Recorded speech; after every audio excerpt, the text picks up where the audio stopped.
We got 1 minute till 2 minutes, 2 hours of live. Yeehaw. And we're live. Boom! Introduce the show, brother. Dude, this is a very, very special episode.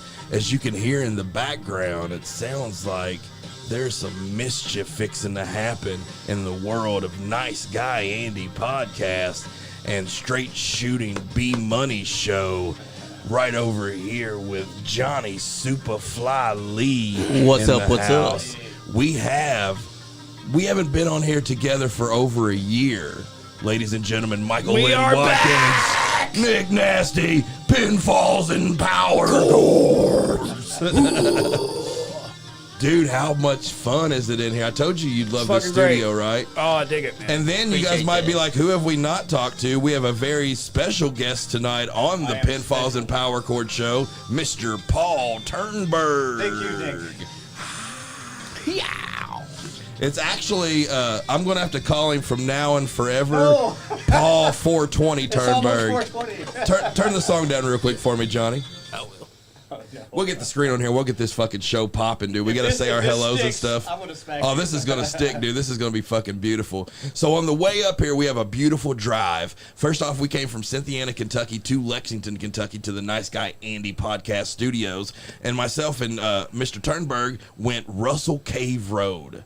And if you know anything about Russell Cave Road, it's a beautiful drive. There was literally like diamonds of rainbow in the sky tonight. They were like, yeah. Yeah, it was unreal. The drive was amazing. I We want ma- some of the mushrooms you took before you. It wasn't even. Yeah, I wish it was. It was beautiful, dude. It was really, really, really nice out today. The weather was great. We get to Lexington. We turn on New Circle, and then on to the right, as you guys might know, there's Purple Haze. It's all in my brain. yeah, and that's what he says. That's what I said, I yeah. love that song. and it's a prominent store. It's been a lot of different Purple Haze type Yeah. stores, Botany Bay. It's been a in lot of several stuff. places also. And I was like, the funny thing, we go by and I was like, Paul, that's 424 New Circle Road as well, the address. Yeah. And Paul's like, what's the significance of that? Well, I was also wondering why you would just cite the address of random buildings. Come up to the mic just a little bit more, Paul. There we go.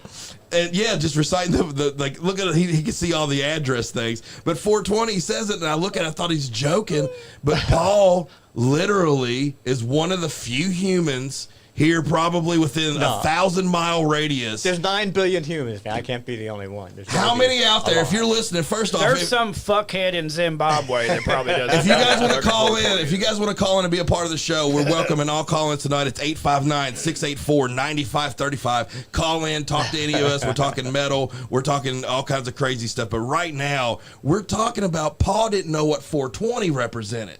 So we were coming into the thing, and I thought he was pulling my leg the whole time. And I was like, no. I was like, if you go into a place, you could be like, is this 420 friendly? Is anybody in here have any 420? Anything like that represents marijuana. And that's so crazy because I know you're not like an activist against it. And No. from what I know of, we've actually 420'd. How'd I you couldn't shit? He's a answer. cop. Well, I thought you were pulling my leg. I figure, and I still think maybe And that's so everybody in funny. this room is in on this. It's And just at a the big end of the gag. show, It's just you're a big like, gag. We convinced him of this shit. All right. But from now on, if anybody out there can look doesn't it know up. what 420 means or anything like that, or knows someone that don't know it, let us know about that because this is the first time. I don't think in there's years. anybody that knows us that doesn't know what a fucking. That's what I was Puff, thinking. puff, pass, pass. No, That's no. what I was If you thinking, don't know man. what 420 means, call in because I don't want to be the only one. I want there to be two, at least two. But we got a whole lot of this is just a tip of the iceberg of what we're going to be doing here tonight on the show, talking to Paul and talking about a bunch of cool stuff. And then right here on the left side of me, man, is my sidekick, man, of Pinfalls and Power Chords. If you guys haven't checked out all of our old episodes, go look it up. All you got to do is type in Pinfalls and Power Chords, and you'll see our motherfucking faces. Mike, how you been, man? What's been going on with you? I'm fucking living and loving, baby. Yeah? Well, not Looking so much good. loving, but I'm living. Living every I'm minute of it. still alive. I'm upright. Fuck it. You know? Yeah, so I hit you up last night because I wanted to kind of go over the show and some of the stuff we were doing, and you were know saying, we don't have any kind of format. well, It's you were just like, you know, I'm at practice, and I'll hit you up at like 10, and I wasn't, we haven't talked a whole bunch over the last couple months, but I didn't know that you guys were getting back together, and it sounds like from what I've heard, you're trying to get the music going back. What's going on with you guys right now? Dude, I've fucking, it's sailing right now. Like, I've got my bass player from Palewalker, Ben, still with me. Oh, perfect. And we picked up a new drummer, Kevin Griffith. I must have. Are you done, sir? Are you, I was are you just finished? getting stuff on the screen. Don't let me interrupt you. Make please. eye contact when I'm talking. God damn it! When I'm talking, you look me in the fucking eye, Nick. I love your bass player. Your bass player has he's been fucking there in the cool, pocket man. for you for years. Oh, he's awesome, and he's the most reliable fucking musician I think I've ever known. Yeah, Like, boom. You know, if he Can't says beat he's that. going to do something, he's there. You know, he's like on it. And you have replaced the drummer. You have a new Yes, drummer. I have a new drummer. Who's your drummer now? Kevin Griffith? Kevin Griffith. He used to play with Crone. If you remember the old fucking heavy as fuck band. What Crone. was his very last band though? It was He came and seen us at the Hide the Riot show with Disaster Palewalker. Corps. Disaster Corps. That name, yes. that name rang a bell for me. He's a Yes. stand-up dude. He's a fucking goddamn solid drummer, dude. Didn't he have another dude that he played in a band with that? Did that just kind of dissolve up, I suppose? Yes. Okay. Yeah, he's full on what we're doing now. Well, that's awesome. So all you guys are looking for is a singer, and you We're actually looking are for a doing singer, auditions, yeah. right? Yes. So if you guys are out there, if you're a musician, if you're a singer, if you want to get out there and you like heavier music, look up Palewalker and look at what they're doing. If you know someone, recommend them, because this is a solid band that will be probably playing some solid ass shows going Oh, yeah. into. Dude, we're already 7 songs deep that we've got written, ready for somebody to come in and write lyrics and do vocals for. well, that's badass. That's good to hear. That's really good to That hear. is The shit badass. is flowing right now. Because the last time it was kind of I hate to say it like this, but it was kind of the death of Palewalker was happening. Yeah. You know, we kind of went through that. We lost, I think it was like over a period of time, we lost Jay Briscoe and Palewalker all at the same time. And for like a musician in Central Kentucky that likes wrestling, that was pretty fucking tough. Yeah, it sucked. That was pretty rough. And then Johnny, thank you for having us in.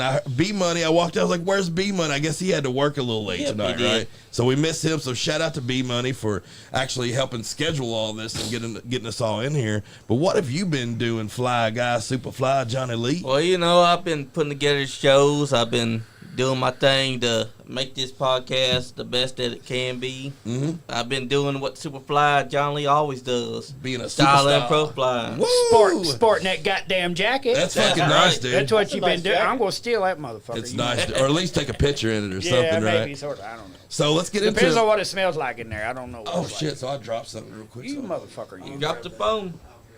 Man, get your shit together. So we'll get right into it here. We'll start talking about a little bit of wrestling. We're going to talk about a little WWE. A lot's been going on in the last couple weeks in WWE pretty hot. land. I know Mike's a huge Roman And I was Reigns like, fan. He's a huge Roman Reigns The fan. tribal chief rules all. And he's coming back. What do you think about what's going on with this? What do you think about what's going on with this new bloodline and what's going to be kind of happening going in? Because we're going into a Royal Rumble season. Do Yep. you remember the conversations we used to have about Jacob Fatu Yes. and how he needs to fucking be a part of the bloodline? Yes. And this was up to fucking 2-3 years ago when we were having this conversation. Because he's a madman. He's Yeah, a he is. fucking beast. an assassin. Yes, the assassin. The Samoan werewolf. Oh, he's a bad motherfucker, man. And I'm loving what they're doing with him right now. Yeah. You know, Yeah. he's great. I'm sick to fucking death of Cody Rhodes. What So a- goddamn sick Oh of my Cody God. Rhodes. Yeah, I'm fucking over it with him. What do you think? Were you saying it like mean- that, Johnny? What do you think Cody Rhodes to do right now? I mean, if Cody Rhodes wants to get the people back invested, Uh-huh. it's one route they can go. He's already got it right here. Go heel, because Yeah. all he's got to do is be the heel that believes that he's babyface and just be like, why the hell y'all booing me? Mm-hmm. I'm hold doing your everything breath. that y'all want me to do. Don't hold your breath. I tell you what he can do to get some fucking heat. Bring Brandy on the show. Oh, yeah. Yeah. Who told you that you Get could some talk motherfucking- prime time? Like, Yeah. Like, I don't know, man, but I think they might save the heel stuff for Cena. oh, Cena's last run, dude. He's making Cena's not gonna go he's heel. making a It's his last sneaky run. he's making a sneaky last run, and I don't know what would be better with getting someone like him over if him and Cody Rhodes brought back the NWO. oh, that's true. What the fuck would happen then? Like, That what the actually- Bloodline going to do then? That actually would be cool. Like That would Cena be- does it. Cena does it. Cody comes out to be the fucking, you know, This is fantasy the face, booking, guys. Yeah, the face the face that everybody wants to do. But then Cody turns too, and Cody and Cena are the fucking heels now, and they're fighting a fucking face Roman Reigns. The Bloodline are the good guys. Yeah. Trying to get That what? would be, wow. What? Yeah, everybody That loves blow the my underdog, mind. man. Did Everybody Nick, loves the did Nick underdog. just blow this Go for fucking it. mind? Another thing with WWE, you know, there's so much we can touch on Yeah. when it comes to WWE. What's y'all's thoughts on Dominic Mysterio? Oh, probably the most heat getting fucking heel in the business right now. Yep. And I hate to say that being an MJF fan, but he's just not been. I mean, he's been in the weeds for a while. And Dominic, I remember also saying a couple years ago, Dominic Mysterio, I don't see what they're going to do with him. Uh-huh. He's got good techniques, you know. He's this and that, but he's just so fucking bland. You remember me saying that? Absolutely. He's just so vanilla. And he was Yes, as a This beginning. is was. when he was tag teaming with his dad, you know, and he was just what like, was he gonna do? I was like, dude, this kid has no fucking personality. He's got no goddamn nothing. Since then, though, he has rubbed and kissed on the finest of Since he ass started in kicking people in the nuts, WWE. yeah. Yep. He went from one crazy looking fine bitch to another crazy looking fine Yep. bitch, Yeah. and has got his ass kicked every night up until then. But who? Raise your hand if you'll take an ass whooping for that ass licking. Yes, Yeah, all I think day. I would. Yes, Both of them. and he's got that dirty Sanchez look too. Dude, he's Yep. got that Eddie Guerrero fucked my mama and Yeah. is my real daddy look. He's been great. He's been the biggest surprise to me in wrestling for the last year. Absolutely. I think his in ring could be, you know, they're not giving him really. I think he needs a real strong finish. If he had a real strong finisher that he could really slap on somebody and win those matches. Does but he even have a finisher? Not that I know The of. frog splash. The Yeah. frog Pretty much. splash? Eddie Guerrero. Yeah. Yep. The Well, I classic. guess that is, isn't it? Yeah. The classic.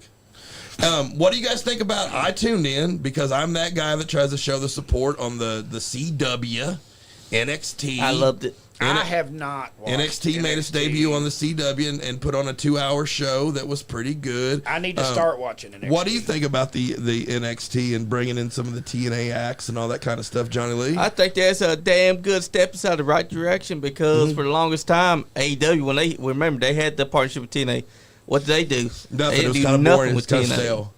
It was kind of stale. That's Yep. because Tony Khan's booking the shit. That's why And it sucks. what did they do? They had Kenny Omega win the TNA championship. And who was it that beat Kenny Omega? It wasn't a TNA guy. No, it was a guy that was already signed to AEW. Oh, was Christian it? Cage. Yeah, Christian Cage. Yeah. But We'll have to hit on AEW later on in the show. We'll have plenty of time to talk about because that's going to be like the bitter part of the conversation. Yeah, It when, feels I, like there's when I so start much. feeling like I need to take a shit, we'll bring up some AEW. One thing I thought was really cool in the way that they started out the NXT show was they brought out Shawn Michaels and Triple H. Yep. Can I be a heel for a second and say that I don't even think I know that Shawn Michaels represents DX, Yep. but I Yeah, don't it's think the OG DX. I don't even think DX fucking took off until he was out of it. That's true. See, till his I first part. I was already into the DX. I man. thought it was corny then. Yeah, well, everybody was sick of Sean. Yeah, Is what it was. That's what it was. Sean was probably. getting fucking like go home heat from everybody. From The original fans, from DX. everywhere. Yeah. It wasn't that great. But when they started doing the fucking DX thing, Mm-hmm. some of the shit that Sean would do was like, I can't believe he just fucking said that. Yeah. You know, like he came out, like the time they made fun of Sergeant Slaughter out there on fucking Yeah. live TV. Oh, when they I was did like, the, oh my God. It was like, they had never pushed the envelope like that before. Mm-hmm. So it Or- was pretty interesting when they started out. Or when they did the Bush skit where they were saying, I will not say words such as shit, fuck, damn, balls. Yeah. And- Just ran down the list. It's Yeah. like, beep, beep. Good old condescending motherfuckers. So a So little. I liked it. I mean, it got much better when Sean went home and then they expanded and brought in X and That was the you best know, version. Yeah. I think is all over though. When it goes to WWE, they're doing great. They're Yep. on an They're on fire. upstroke. I think Dude, they're selling out everywhere. They're selling Yeah. out fucking house shows and stuff. I looked Like, crazy. into getting Royal Rumble tickets in Indianapolis. It's literally the Royal Rumble's the day before my birthday this year. How many Hell yeah. fucking thousands of dollars was that going to cost you to fucking go? Nosebleeds are $200. decent tickets for $500 or $600. I was exaggerating, by the way. People don't like go, oh, this guy's a dumbass. He really thinks, no, motherfucker, I know how much shit costs. Fuck you. But anyway. So real quick, go ahead and toot your horn real fast. Tell the story that you told us when you called in about you and Jim Cornette. Tell them what happened, Mike. You mean my good friend Jim Cornette? My God good damn buddy? it. He sure did. Like I said, I walked into the bedroom and I said, Brittany, listen to this fucking shit. I was like, if I couldn't fucking hate Mike any fucking more, check this out. And it's Jim Cornette. Tell him what happened, Mike. Oh, it was cool, man. I've got a friend named Jason Groves, and he's a producer at Sneak Attack Studios here in Lexington. And he was working on an album with Elwood Francis, who plays with ZZ Top. That's cool. And it's the name of the band was fucking Tojo Yamamoto. What a fucking name. Awesome. You know, being a guy that grew up on Memphis wrestling, that was awesome to me. Yeah, that's you know? King Villain right there. Yeah, and the album cover's got a picture of Tojo on it with the shoe and, you know, the whole deal. It's really cool. So what does sweet-ass Mikey over here think about? I think about Jim Cornette. Yeah, I knew when I saw it, I was like, I'm going to send one of these to Jim.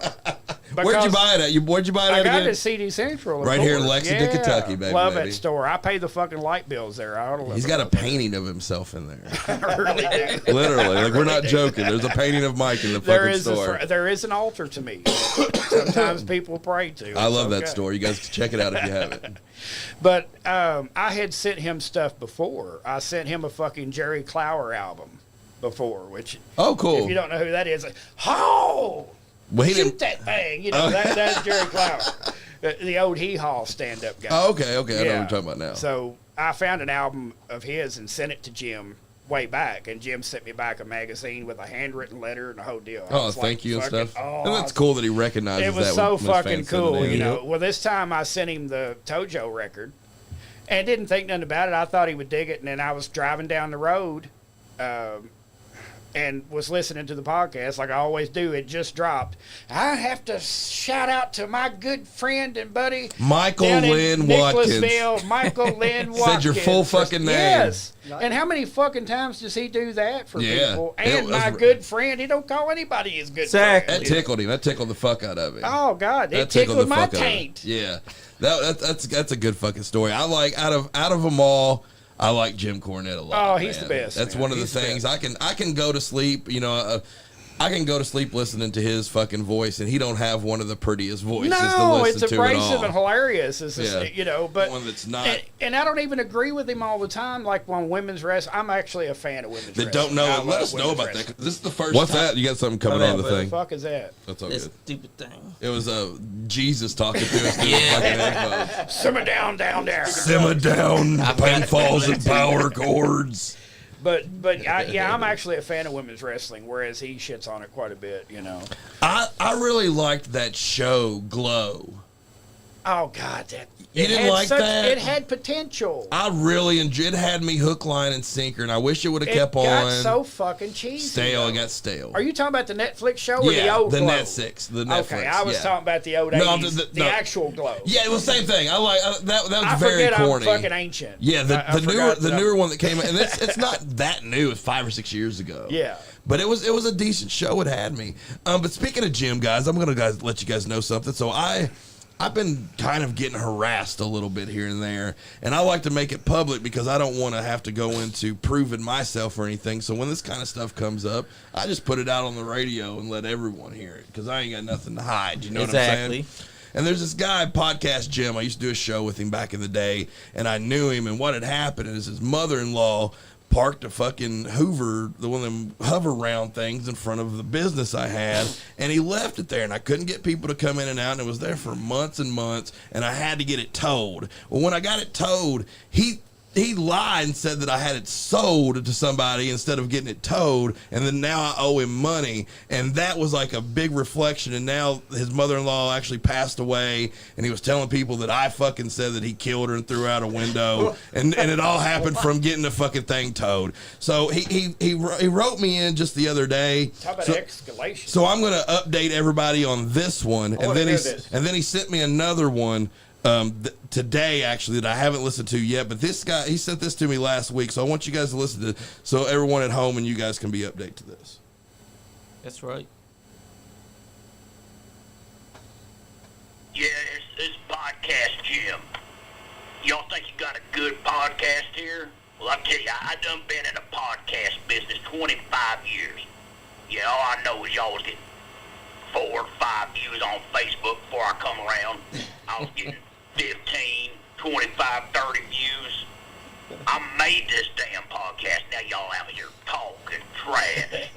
Next time, you some bitch, just 'cause you got a 14-inch ding-dong don't mean you can have my rascal scooter towed. All right, I inherited that electric scooter from my meemaw. And you done told Charlene I killed her.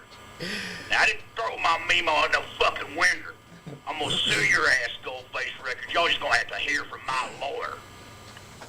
And he wrote that, and actually later on in the show, the lawyer called in and told me that I was being served a cease and assist from harassing Podcast Jim. So I haven't contacted him at all, but he sent me this today. He sent me another message. Yeah, it's podcast Jim. Y'all think you got a good podcast here? Oh, that's the same one. Yeah, that's the same one. Sorry. Yeah, podcast Jim again. Look, I need to say that I'm sorry, all right? Now, I done talked to a few people, and everybody's letting me know that you did not tell Charlene. Even Charlene told me that you never said that I pushed my meemaw out no fucking window. Now, that's fine, but that rascal scooter, it was only over there for 6 months. I said I was going to come get it November. You done had it towed off, and I don't appreciate that you not acknowledging the fact that I invented podcast. All right, some bitch now. Y'all got your SkullFace Records, you got your nice guy Andy. Oh, he's saying nice guy Andy fine. now. But I got What the a brand new podcast coming out. It's called The Shiny Beavers. All right? Shiny Now, Beavers?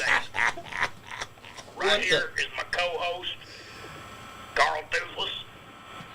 Who? Hey, Carl, come over here real quick. Hey, how's it going? Just want to let you know that Nice Guy Andy podcast is going down. It's all going to be Shiny Beavers from here on out. We got a good lawyer. You done heard from Fucking him. world. We're going to set this on fire. Yeah, well, look, you can either reimburse me for my rascal scooter, or me and Carl are going to take it down. Dang, and he hung up on me, I guess. Oh, Would what you damn be- scooter. Would you be too upset if I reached out and tried to book that motherfucker to come on this show? Dude, well, I need to let I gotta talk to this guy. I need to let Podcast Jim know that I'm not liable for the rascal scooter. Like I said, it was parked in front of a place it shouldn't have been. I had it towed legally, and if But his he lawyer only left it there for 6 months. if his lawyer wants to call in, the number's 859-684-9535. And if anybody else there has any information about Podcast Jim or anything, it's just the weirdest thing, man. This thing just keeps escalating week after week, and I don't know, man. It's just kind of like I said, it's just something that's just kind of irking me. It's on the back of my Sound like you back ought to of my watch neck. that son bitch. Over a scooter. Gonna get me. He says he's gonna get me. He gonna get you. Gonna get me. Him Hey, and Carl, gonna what, set- Carl Jr.'s? That's it, Is Carl. that's fucking Rallies or Hardee's? We're That's taking fucking over. Hardee's. Yep. Carl's Jr. Shining Beavers. Yes, I love it. If you can, we're going to start up with the first segment. Can you cue up this video up here? Yep. Right down there. How fucking great was that? That was cool. That's very. I'm sorry you're going through all the legal shit. It's fucking but ridiculous. Myself, I was fucking thoroughly entertained. That's the reason I wanted to put it out. That's the reason I wanted to put it out there, man. This first one is the thumbs up, thumbs down. Like I said, if everybody don't know out there, at the end of the show, towards the end, we're going to do a battle of the bands where we put together two bands and we judge them and all that good stuff. So this is one of the bands that's actually going to try to make the cut. This is a thumbs up, thumbs down. This band is called Devil's Cut, and the song's called Welcome to Kentucky. These guys are out of Kentucky.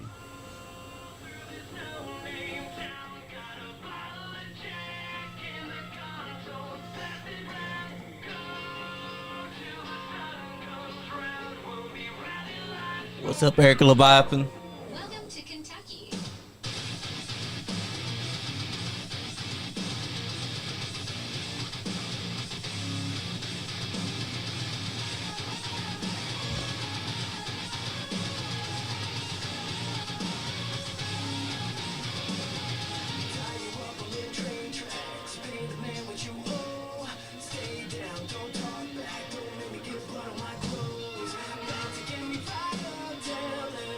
I mean, I like the rhythm and all that kind of stuff, but this is looking kind of corny to me.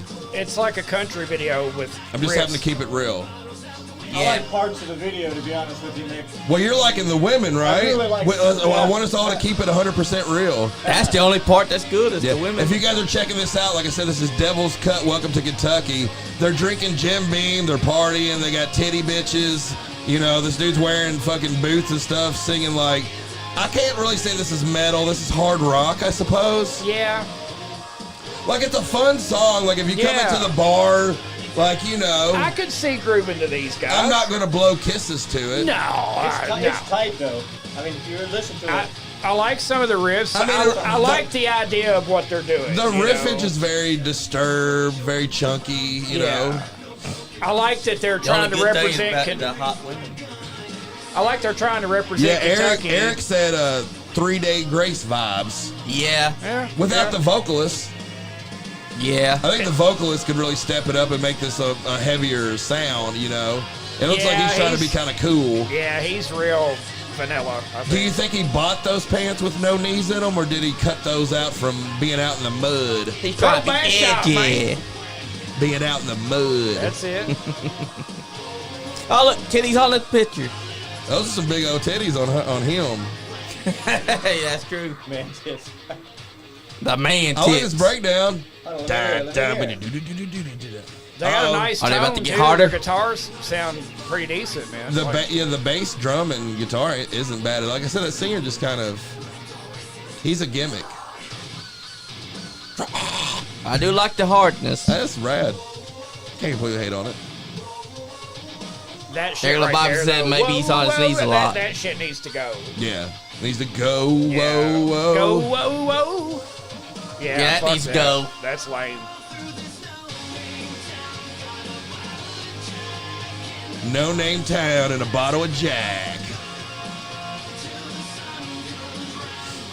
I can't rag on the band, dude. I mean, they sound all right. I can't either. And this, like, if I went home and there was like a MTV nowadays, and you Yeah. slapped it on there, and this was playing, it would make sense to me, you know, that this would be what would be playing. They need to go more to that and less to the whoa, whoa. Leave All that right, shit so alone. so we just you know? listened to Devil's Cut, and if you guys are listening at home and you want to give it a thumbs up or a thumbs down, it could actually get them over or under, you know, being a part of the show later on. I'm gonna have to go to Paul first because I know he was staring at the booblies and the buttocks, so he liked the video a whole lot. What do you say, man? Do you give it a thumbs up or do you give it a thumbs down, Paul Turnberg? I'll say what I say first. Didn't think about that. They didn't have a real technical lead. Make sure you talk right into the mic, Paul. They didn't have a real technical lead, but the tightness and Rhythm the sound section. of the rock was really good. So that kind of made it melodically good. The video, I was never a big fan of just straight cut videos of the band playing. They could have used more special effects or something like that. So that didn't really cut it for me.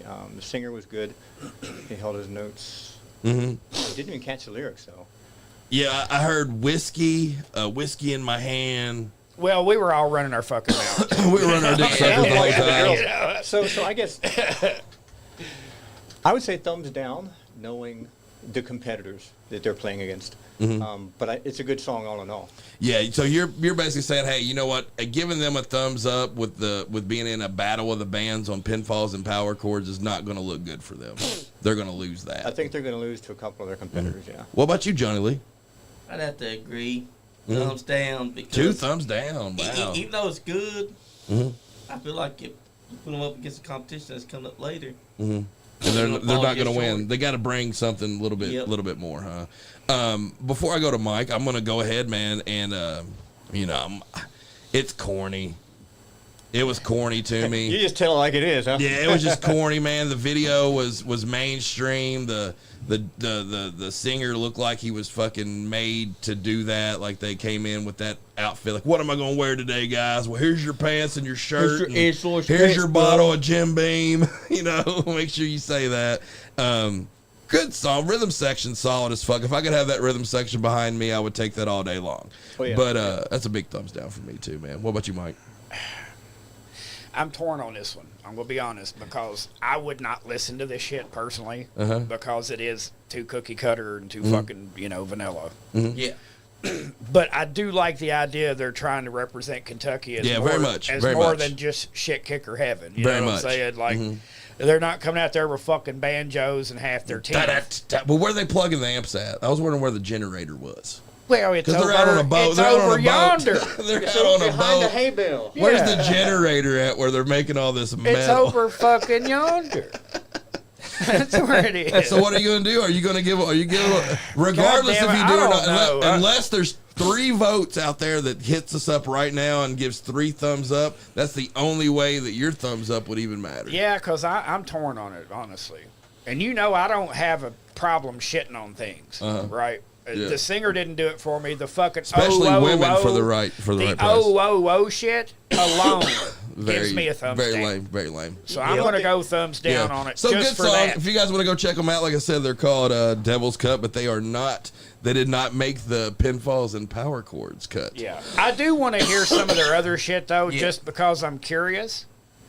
But, the boy, the Backstreet Boy fucking chorus there just It didn't didn't cut need it to for be me. there. Yeah, it was I would awful. like to hear that song with a bridge that varies a lot from the rest of it. That's what it's missing is diversity. It just is straight through. Yep. It was pretty boring, man. Well, that was- Had potential. Eric LeBipin also says 3 thumbs down. Oh, They so- tried too hard to be too commercial, and I think that's what killed it. Yep. That whoa didn't need to be there. Yeah, that shit was just fucking awful. When I heard that was like Cringe City right there. Yeah, it threw off the entire thing that they were trying to make a point about.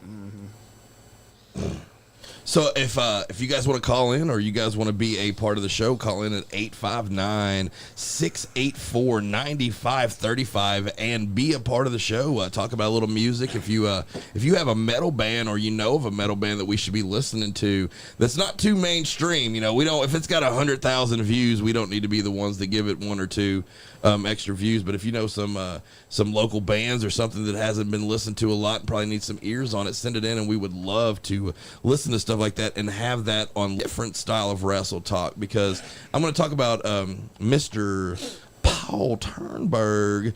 Name the city real quick into the mic that you grew up in before you came up here to Kentucky. Born in Memphis, grew up in Charlotte, North Carolina. Woo! It makes everybody make that Ric Flair sound. Oh, yeah. So Yeah. we were doing a show. He was doing the Live with Nick Nasty show with me. And we started talking about that. And you started talking about some local wrestlers that grew up in your area and that you went to some shows in that area. Can you kind of hit on that a little bit and just kind of name drop some of these talents and maybe the years, close to the year that this was going on? You're going to ask me about time? Oh, my God, man. I have no Close clue. if we can. I graduated in 84, had a paper route, worked my ass off. I knew everybody everywhere because I drove by every house and delivered their papers. So Ric Flair, he worked out in his garage as a kid. Every day was lifting weights. I've told people that man earned every muscle he has, dude. He didn't like. So you witnessed that, huh? Yeah, over time. Turn that mic towards you where you're talking into the top of it. Yeah. There you go. Yeah, so every day he was out there working out and hearing it all. Did that motivate you? That's Did all you he see? did. Did you see the big hog hanging out? Yeah, Like, was I he- saw his muscles develop over the years, man. I was like, holy fuck.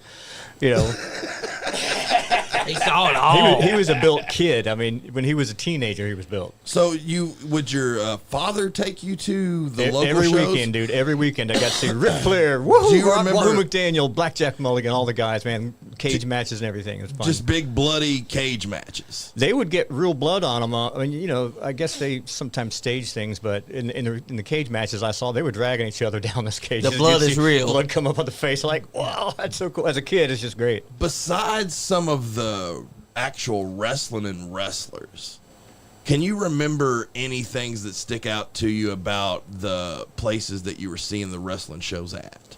Like the atmosphere, the other fans, the concessions, the ticket stubs, the flyers, anything like that? Do you remember anything like that coming with the show?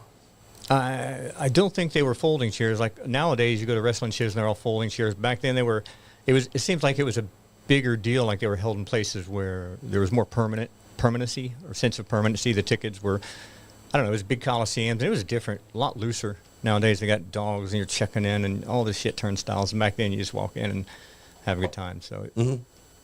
I think it was just more a loose, fun experience back then. I feel like I missed like my earliest wrestling experience. If I can remember my first wrestling experience, I was playing T-ball. I was on the Pirates, and our T-ball team won the little championship, and all the parents got together and took us to a Rupp Arena show. Yeah, that was a good place. And on that Rupp Arena show, the main event was Hulk Hogan versus Jerry the King Lawler.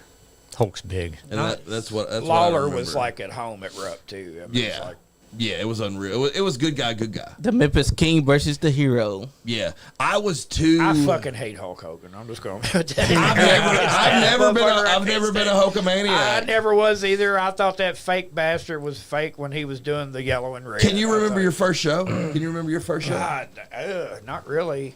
Can you remember your first show, Johnny Lee? Yes, I can actually.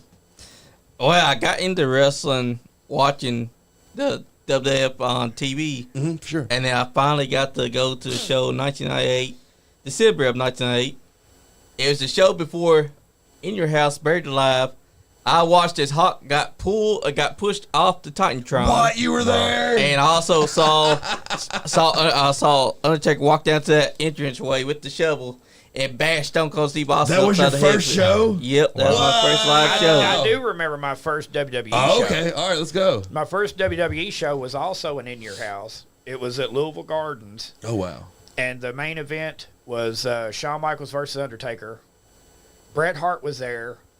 The most significant thing about that show was that it was Brian Pillman's last match. Oh, wow. It was Brian Pillman versus Goldust, and Pillman took off with Marlena at the end of the match. That was the He threw her on his shoulder and fucking took off. Yeah, that was the pay-per-view before the Bad Blood pay-per-view. And that was when first time I saw Stone Cold, too. He came out and he fucking stunned JR. And the whole crowd went nuts, and I'm like, what the fuck is wrong with these people? Dude, He just stunned an old man out of it. Like, everybody's cheering. But I hadn't watched wrestling in years, you that's know. A great show, though. It was like I was being reintroduced because my brother was still keeping up with it, and he bought his tickets, so I took him up there and went.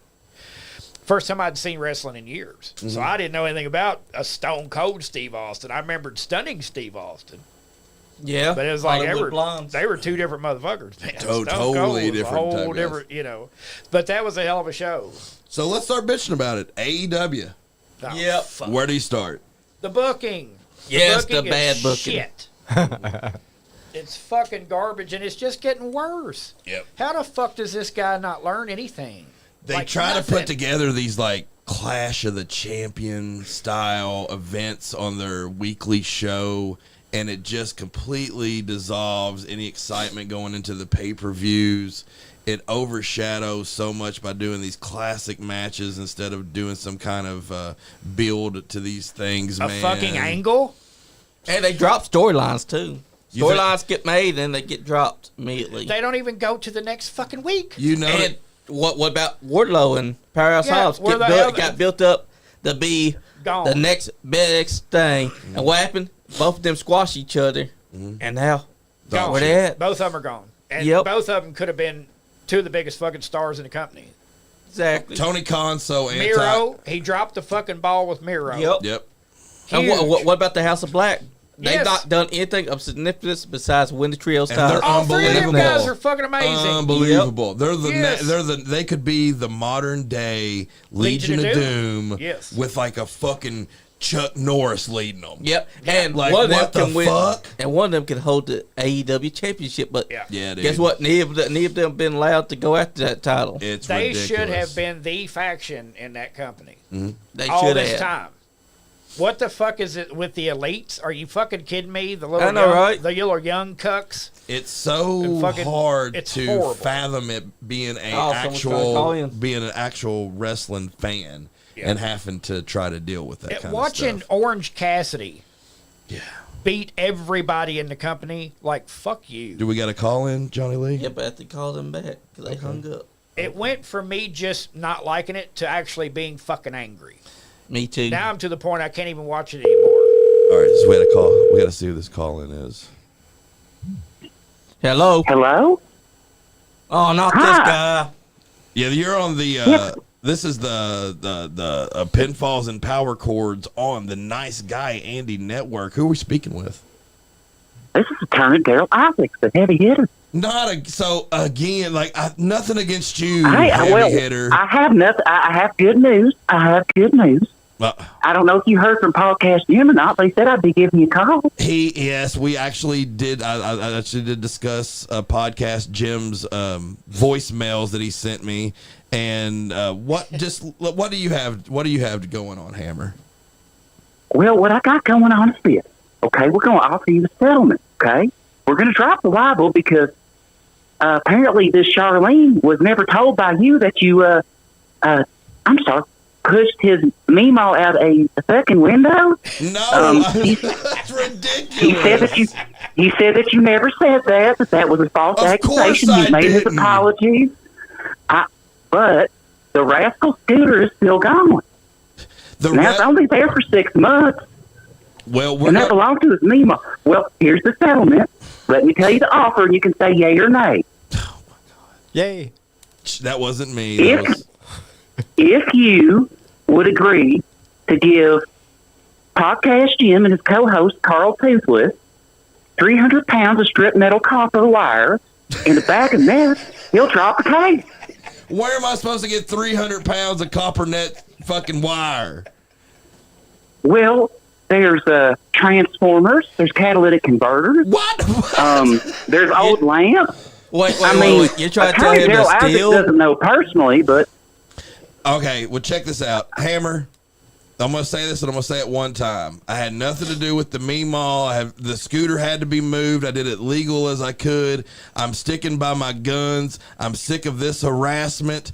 You can tell Podcast John or Podcast whoever the fuck in Beaver, Shiny Beaver Studios or whoever the fuck it is, that they can take 300 pounds of copper wire, shove it up their anus hose, and whatever happens out there, I'm not liable for that. Okay, do you hear me, Hammer? I understand. I'll just have to see you in court. All right, we're See you gonna down at Lexington. Make sure you Bye. go and butt fuck your face there, Hammer. yeah, but hang up on him. Hey, we have Nick. no Yep, time I for did. this. Nick, you could probably get all that copper from the trailer park where he lived at. We probably could check it out where he's fucking from. Podcast Jim, you guys quit harassing me. This is the second show in a row that I've been called by a lawyer, the heavy hitter, Daryl Isaacs. We're going to have to call Stephen P. News. And he, Stephen P. News? Definitely got to Call get Stephen Stephen P. News. Gotta be Stephen. He'll Gotta see the be rest. Stephen. Gotta be Stephen. They don't know that we're with Jim Cornette's really good friend, Michael Yeah, Lynn that's Watkins. right. That's right. That's what they're missing. That's right. He'll do anything for his very good friend, Michael Lynn Watkins. But yeah, okay. So what's the positive? Let's all try to say something positive. I know Paul don't watch AEW very much, but we do. Let's all say one positive thing about AEW, and then we'll move on. All right. Julie The Hart. roster. The roster. Yeah, the roster's all right. They just don't use it. The roster. Yeah, that's true. Banging. They just don't use it. The roster is banging, dude. They use the worst of the roster and don't do shit with the best of them. That's true. I like their usage of legends. Me too. You know, for the most part, besides maybe Big Show and Henry, I feel like they could have did something a little bit extra with that. Well, they didn't do shit with Tully either. Yeah, they really let Tully down. They dropped the ball. Arn fell off the stage. Yeah. That's so sad. It was bad. That was so It sad. was really awful. I feel like AEW is a fun, like if you could just put everything in a video game and sort it out yourself that you want to do it. But You'd be other than It's that, just gotten to where it's unwatchable. I'd have And I to hate it because I was really rooting for this company to do good. We're actually going to take a quick break. Me and Mike are. We're going to go outside, and he was going to interview you and have you talk about some of your music and what's going on, and then we could actually pull up one of your videos that we released on the SkullFace page and play with them while we're out. And we're just going to take 10 minutes and get back. And then we'll be right back, and we're going to talk about a whole bunch of other stuff. We got a couple more thumbs up, but I just realized what time it was, so it's about that time for me to take my little smoke break, and we'll be right back. I will be right back in like 10 minutes. Woo-ha. Looks like we don't get a That's break. right. Hey. Get that ready when we come back. Is you ain't my baby. That's right.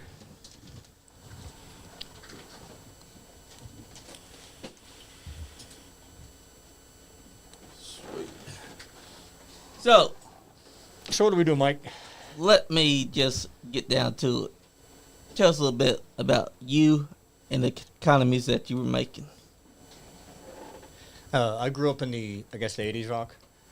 Get a lot of my influence from blues, and I don't even know where I got my sound. I guess you never do. But I work at home and play when I'm not working, and I sleep, and that's about it. I was about as good as I am now when I was 18, and I quit playing for 30 years, picked it back up 2 years ago, so everything I have on YouTube and Spotify out there, I've released and played in the last 2 years, so it took a while to catch back up. Yeah. I'll probably release an album maybe in a couple months. That sounds hell of a time. I mean, what made you want to pick up music? I've always loved music. I just quit when I got married, had kids, other stuff got in the way, man. Hell yeah. That's what it's all about, because, think about it. That's what a lot of us were all about, was trying to get into music. I play the guitar, the bass, I sing, do the keyboard. I got drums, but they're kind of noisy, so I'll leave them in the attic. Yeah. What about you? What do you play, man? Me? Do you do more into talk show? Yeah, I'm more of in talk show, but I did used to play guitar. It's hard to learn, though, because you got to figure out how to do everything with arthritis out of your hands. It's kind of hard. It is. And you have to learn how to do it. You got to learn what notes they are. You got to learn how to put it together. Because a lot of people don't understand. To make music, you got to understand what notes need to be played, what chords need to be used. And if you're going to play piano, you got to know what keys to play. And that's the complexity of music. You know what's weird, right? You studied, I took music in college. I taught music theory, harmonic composition, things like that. And over the years, you figure out that every note in every scale is somehow related to the scale in some way, in some Phrygian Dorian mode, something, or some derivation. So the more you play, you just get used to what it sounds like, and the scales almost don't matter anymore. But yeah. And it's like it blows your mind as you realize that. And that's what's all about. It's the same thing with wrestling. I mean, the blood is real. Yeah. It's always been real. People don't understand. They're not staging that. When they bleed, they bleed. Now, my dad, he always got tickets, so I was sitting on the edge of the seats when the guys walked by, and they were bigger than life, man. When you're young, those big old dudes walk by, they're just... But when you're in AEW, they're not as big as that. I don't even know the difference, man. Back then it was MGA, MBAA, something like that. I don't even know what the new ones are. The new ones are like Brody King. He's tall. And there was Big Bill, or otherwise known as Cass from WWE, but now he's in AEW. He's Big Bill. He stands 7 foot tall, just like Big Show. Holy shit. And Enzo Amore used to call him his 7 foot tall G thing, which does he is. Does he have a growth thing where he keeps growing? Like Andre at 7 feet? Yeah, same thing with Big Show. Big Show had the same thing, but he got his fixed. He got his corrected before it could get out of hand. That helped him out a lot because he would have been down the same path as Andre Giant if he had done that. It's just that Andre Giant, his was too late, too little. And we ended up losing him in 1993. But according to Hulk Hogan, he died right after that body slam he gave him in 1987. He said that broke his back, and also that Andre died just a day after that loss. No shit. Truth is, Andre died in 1993. He got to live just another couple of years after that match. Yeah, I can't believe that match killed him. No way. I know, right? And somehow his ghost was just walking around and ended up doing a lot more after that. So what song did Nick cue up for us that I played? Well, Or did he have one? he might have something. I don't know yet. I mean, we got the list here. We got everything. If we are going to be hearing one of your songs, it's going to be a part of this. But I do know that we got something secret that's going to be playing here soon for a certain someone. Yeah, you can't tell him about it, though. Yep. But you know, it's coming. And that's the fun thing about it. Because you're hearing all these tunes, and we're going to find out who's going to make it. I mean, the first band did not have a thumbs up. I mean, they came in with, I wouldn't even call it confidence because they switched up on you. I mean, they're writing, their music video looked good because of women. But everything else, they had a boy band move by doing a whoa at the end. Who does that? I'll tell you who. Someone that has not learned how to make lyrics to end the song. And they're like, fuck it, I'll just go with a little harmonious woo sound. You know what? It kind of kills me because they're actually a really tight band. They're actually a good band. I Yeah. think the singers, I think all the musicians Yeah. in the band are good.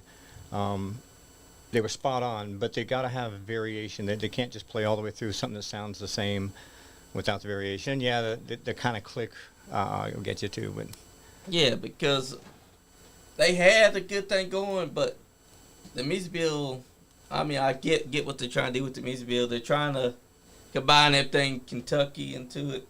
The hot girls, the beer, the Jack Daniels, the boats, the Kentucky River. But it falls flat because, yeah, you got that, but it doesn't look like a music video. It looks like you just got someone filming y'all doing a house party on the boat. And then you get to that ending part and you realize he sung all the lyrics, but he may have forgot to add something a little bit more snazzier to end the song. and with. most people in Kentucky don't have a boat. Yeah. I mean, half of them don't even own cars. That's right. They're missing the old beat up house by the hay bales out in the Yep. farm, man. And a lot of them, they ain't got those yachts. Because we can't afford yachts. That's right. Yachts are for the rich people. Yeah, I looked up a yacht on the internet and it was like $1 million. I'm like, well, maybe the next weekend. Yeah. know, And then next there's no weekend, way. it's even more outrageous. Oh yeah, it'll be two by next weekend. Yeah, because Kentucky ain't like that. Kentucky, we're all about our alcohol, fishing, hot girls, steak, horses, especially the derby. Guns, Yep, hunting, guns. rifles. We were talking earlier about like the old bands versus the new. Like the old bands were, I just thought there were more quality old bands in the 80s. And some people, I think, in the 90s still think that. What about in the now, 2024, in your generation, do you still think a lot of the old bands are better than a lot of the current new bands? Exactly. I think that the old bands are a lot better than today's music. I've always thought this. Ever since we hit the 2010s, I've thought to myself, where did music go? Because when I listen to any of these new bands, I'm like, what are y'all doing? Where's the music? Why does this suck? I've been listening to like, Korn, Disturbed, Slipknot, Metallica still going strong. Even Evanescence is a newer band of it, but But it has the classic feel of the old school. they're just talented. I mean, in my mind, they're talented. Yeah, they are. Like them and Lacuna Coil, because I'll have to say Lacuna Coil also has that essence that makes you want to listen to them because they're talented. But then you get to these new bands, and where's the talent? I'm just sitting here trying to think of to myself what other new bands are there that are good, and I really can't name, a dozen off the top of my head that I know of. I mean, maybe it's just because I'm old and don't listen to them. I don't know. One of the good ones is Linkin Park. when Linkin they had Park's good. I Chester like them. Bennington. Yeah, yeah. Well, now they got a new singer, and I think that she's all right too because I listened to her Emptiest Machine. I was like, they did a great job finding this woman and making her a part of the band because she brings what Chester Bennington would have been proud of because she brings her own style, but at the same time, it's bringing his style at the same time to the forefront. And when you listen to it, you feel like, yeah, this is a good looking part. But she got a lot of hate too because people, they don't like the idea of something new. Yeah, nobody likes the singer to change. I mean, like Dio, Yep. Dio, awesome singer. I loved his old Black Sabbath. But he replaced Ozzy in the band, and nobody liked the replacement. But he was a great singer, but nobody likes that. And it's like today's AC/DC. Yeah, They're fronted by Guns N' Roses singer Axl Rose yeah. instead of their singer that they've had. But that's because their singer had to retire because he was going deaf inside his ear and other things. So Guns N' Roses stepped in and he started singing for him. How's that Nobody going? like. Nobody like it. Yeah. I mean, it's hit or miss. Well, people don't like to change. That's what I'm saying. Nobody Yeah, likes nobody to see someone replaced. likes that change. They didn't like when Randy Rhoads was replaced back then. They don't like it Nope, because because you can't replace him. you That's all can't. there is to it. I mean, just like 3 Days Grace, they try to replace Adam McGraw with this new guy from Alcrane Trio. Matt was his name. Tried to change it up, tried to switch it up, brought him in. He was their singer. Adam was out. And it just didn't work. Nobody liked it. Didn't work. They still don't like it. I mean, there's some that like it, but there's a lot of people that agree, I don't like the new 3 Days Grace. But then Adam comes back. People will love that. That's like Blink-182. Tom DeLonge left Blink-182, and it was just became the drummer Travis and the other singer, and that was all that you had. But people start hating on them too. They're like, "Oh, these guys suck." Even though they heard these guys singing before, they hate it because Tom was gone. Hey, hide that so we can't see it. Everything come out okay, Nick? So, you know what I mean? Yeah. So what do you think about the AI stuff? How long do you think we have in the music industry before AI starts creeping in? Is that what you guys are talking about, AI? No, I just brought it up. Okay. I'm saying, okay, Yep. how long? Yes, now and talking you about- can join in the question. How long do you think we have before the AI industry creeps into real music undetectably? Well, I'm going to let you know that I know someone personally who is a songwriter, and he is probably for, what is this, since 2020, 2019, 5 years wanted to try to make a band, and he wrote a song and he wanted to produce the song, but he wasn't musically capable of playing the guitar, making the bass, doing the drums like some people can. Yeah. Right. He sent his song to me, Boo. and I listened to it. I knew the lyrics, and I was like, "Oh, that's awesome! Who did you get to play it, or where did you record it at?" He says, "That's AI. Damn. Did it sound good? That's Island Iverson. What do you mean, Island Iverson? It sound 420. It sound great. It sound like a professional CMT country music song. Of course. See, that bums me out though that it sounded good. It wasn't industry, but it was perfect. It was radio friendly, radio ready. You know what I mean? Of course. Yeah. Like, what do you think about the AI? What's your side on it? I'm gonna try to find this You AI know- and you let you know know. my Let's side, hear it. man. They don't though. Tell the world about it. The AI industry ruined the livelihood of hundreds of thousands of artists, people that draw commercials, art for commercials, radio covers, you name it, advertising. So it kind of took it over and really, in my mind, ruined a lot of people's lives. And I think it's going to do the same thing for music and every form of creativity that humans currently produce, like writing.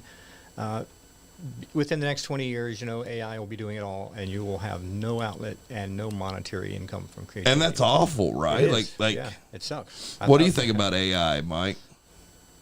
I think it's a load of shit. Yeah. Good. I mean, just to begin with, right? But Yeah. but I mean, he's right though. I mean, you could type in to an AI generator, I want to hear a bluegrass death metal song about Satan eating fried chicken. Yeah. Yeah. And that's and then in they can 5 minutes, program it. They're going to shit out a song. Well, I know a cocksucker, and I'm not going to say his fucking name right off top, but some people that know this would know this. Because to me, the creative, putting the pen to the paper, writing it, that's the process of art that starts with music. Yes. It starts with taking that time to have an idea, and you put it through your body to the paper. That is a process. Every song that you see that I've wrote in the last 13 years of me doing music, I still have the paper that I wrote it on, and I have it all together in one big fucking thing that I'll keep as long as I'm alive, because I feel like that's my special shit. I've got that too. It's like a stack. That I mix this fucking shit. I go through fucking 30 notebooks a year.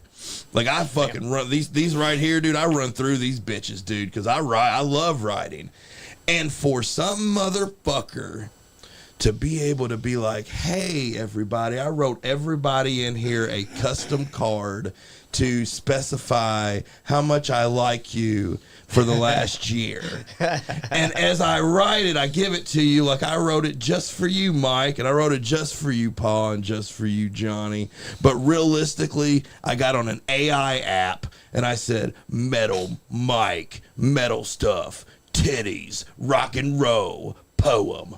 And it wrote it. And then when you give it to them, when they're making this fake music, I feel like you can't copyright it and you can't say that it's your own. Because it's I not agree. your own. You didn't sit and play the shit.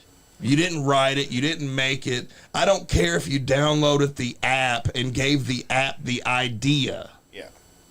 Exactly. That don't count. Oh, it's true. So that's how I feel when it comes to the AI shit, man. It's like you can do it. You can make your fucking songs. You can do all your stuff, your beats or however, your pictures with it or whatever, but you don't get any. You can't keep it. I run a Anybody tale. I can run a use it. tale by I heard from somebody. Let's hear it. He tells me that his favorite rapper passed away. But then, over time, in the last 6 months or so, they've been releasing a lot of music that they claim was recorded before he died and never released. And the person that told me this says when you listen to it, it doesn't really sound like him. He says he thinks AI is being used to produce music and put on, streamed. And that's weak as fuck. Yeah, streamed as it's music weak that as was never fuck. published by this guy. That's weak as fuck. And that's probably going to happen a lot. I mean, they're going to fucking Milli Vanilli this AI shit. And for all you children out there, Milli Do Vanilli, you know it's true? Google it, you fucks. You'll learn all about what I mean by Milli Love you. Vanilli. Lots of lip I have the syncing. A lot of I have fake ass shit. I have a Yeah. cassette tape of Milli Vanilli at home, Yeah. sitting up just because of the fun of it. Hey, you guys, Recently I come across I suppose a vocalist coach. His shit was all AI, and anytime someone's called him out, he gets all butthurt and he tries to hide the comments, delete them. What a bitch. Because they been called out. fuck that vocal quote. Right here, Nick Himes says, "Fuck that vocal quote." Yeah, and I'll show you Come who at he me. is too. So we got a cool segment right now, and it's called Album of the Week. Album of the Week. Album of the Week. So Mike Watkins, we're gonna ask you this week when you're home after you've had a long day of working out there, making all the ladies lust after you, making that hard-earned money only the way Michael Lynn Watkins can. You know that. When you're putting on your album and you kicked your socks off, what is your album of the week? I got to look up the title of the album because it's hard to remember these That's goddamn understandable. metal album titles. What? But the band is Blood Incantation. Blood Incantation. Can you It's- spell that? Can you they- use it in a sentence? Yes. Yes. For 20 points. I had a blood incantation come out of my asshole. That's a good one. That was a good one. A demonic turd, if you will. So Mike's one of them weird guys that can listen to extremely aggressive music and it will calm his This nerves. is very, very, very heavy, but it's cosmic and psychedelic death metal. Where did you learn about these Very guys, different. and where did you I've maybe been- get the album from? I've been listening to them since they started.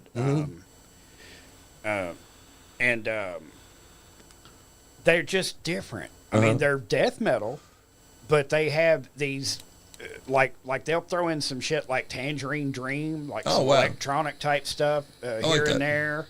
Very psychedelic minded, even though it's brutal heavy. Fear Factory-ish when it's of that? No, when it comes to it's more like Suffocation, Gore Guts, that type of thing. That's cool, man. Kind of almost like a jazzy sort of death metal, but it's more psychedelic than it is anything. For any metalhead out there, fucking Blood Incantation. That's right. Cool. You Put guys, out a new album this week. I can't goddamn pull up the fucking name of the album. he's trying to look it up so he can tell you guys which one to go pick it out. Make sure that you pay attention and you look up the album of the week, especially if you are if you're into heavier music. You know, diversity's a thirst in me, That's and right. I love everything, but I can't lie, dude. I love metal. Right now, my wife is a huge metal fan. And right now in our car at home, it is full of metal. It's like from Hell track yeah. one. I think there's a Billie English or Eilish. I say it wrong. Billie every time. Eilish. There's one of that CD's in there, but then everything else is metal. If you guys want to hear one of the new tracks on the Blood Incantation, there's a song called The Stargate. The Stargate. The Stargate. Check That's that out, guys. very fucking cool. And so, yeah, if you like your metal fucking heavy but different and kind of unique, Blood Incantation, check it out. Cool. And That's right, right. now, I appreciate everyone being a part of that segment, album of the week with Michael Lynn Watkins. Now we're going to go to our second thumbs up and thumbs down. This one doesn't have a title on it, but we're going to start listening to it real quick and see what happens. Hey, Mike, what was, fuck, I forgot what I was going to ask you on that. You know you're whispering into the mic, right? Yeah, so everybody can hear me. Everybody can hear. All right, let's check out this song. He's trying to be sexy. Oh my. Oh, fuck. Who is That's this? my man. I love him. Oh, Marty Ladies and Bennett. gentlemen, if you guys don't know, this is Marty Bennis.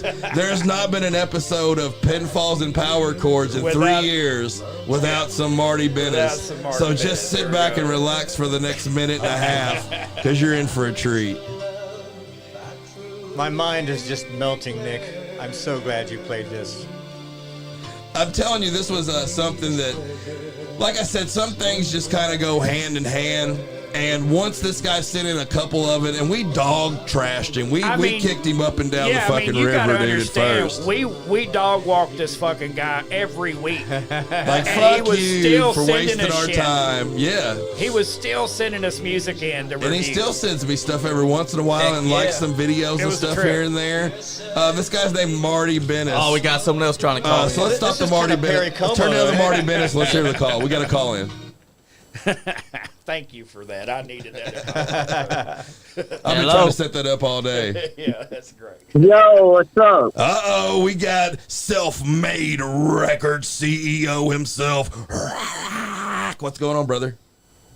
It's like that great metal. Holy shit! Rock on, dude.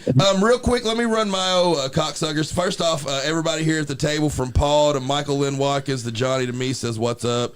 We appreciate you calling in. What we have going on later in the show is we got a battle of the bands, and we have the Dude going up against Mortal. And I know you're very familiar with both those bands, so I'm going to give you the floor and let you kind of talk about both of those bands, and then put your label over and tell a little bit about what you got going on, brother. Oh, yeah. Well, the Dude, it's an acronym for the Distinguished Order of Disobedience, which is it's an actual award that is given out in Austria when you complete a mission by disobeying a direct order. It's pretty fucking cool, man. But they just released their new album, Dissonance, on all streaming platforms. They recorded it at Morris Sound. We've been working side by side with Eric Records Digital Distribution and Clawhammer PR, you know, and a lot of big known people in the industry to market this album. That's badass. Yeah, it cost a lot of fucking money too. Those guys are fucking you know, good, man. They're solid. Yeah, dude. At the end of the day, man, when we saw them at SkullFest, and they just blew the roof off that tiny little venue, bro. Yeah, dude, You know? it was unbelievable having them headline this year. You know, it was hot and it was. I wish some of the conditions was better. I know I was hobbling around and shit, but having them headline and going inside and being able to let that fucking little building feel that energy, man, that was one of the best experiences of that entire day. Hell yeah, man. I mean, all the bands that played that day were fucking phenomenal. They were all badass. But, I mean, I love seeing my boys come out here and play, dude. Fucking, we manage that band. They're going places. We got a tour for them booked next year in Yugoslavia at the Masters of Rock Festival. Yeah, yeah. Don't take your stash with you. Yeah. They will fuck you up so there. good, bro. Yeah. Hey, and tell us a little bit about that Immortal. I know we just released one of them songs on a SkullFace Records comp album, Diversity is a Thirst in Me, and that is one of the most brutal songs that I've actually released, you know, on our YouTube page shit in the last few years. They're badass project. Can you tell us a little bit about the guy that's involved with it?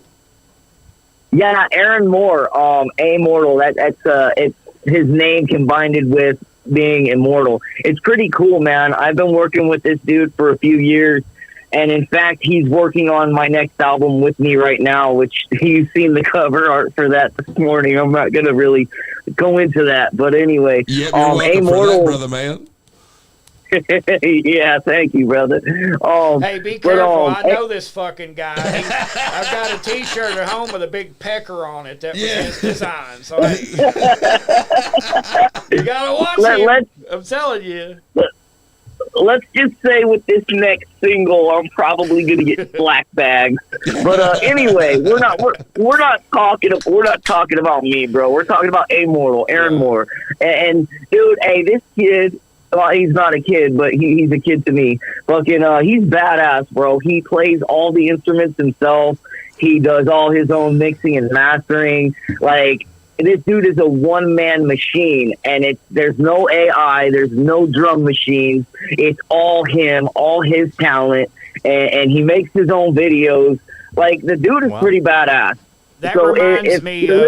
That reminds me of that band Hell Ripper. That guy does all his own shit also. He's really cool. Yeah. Oh yeah, man.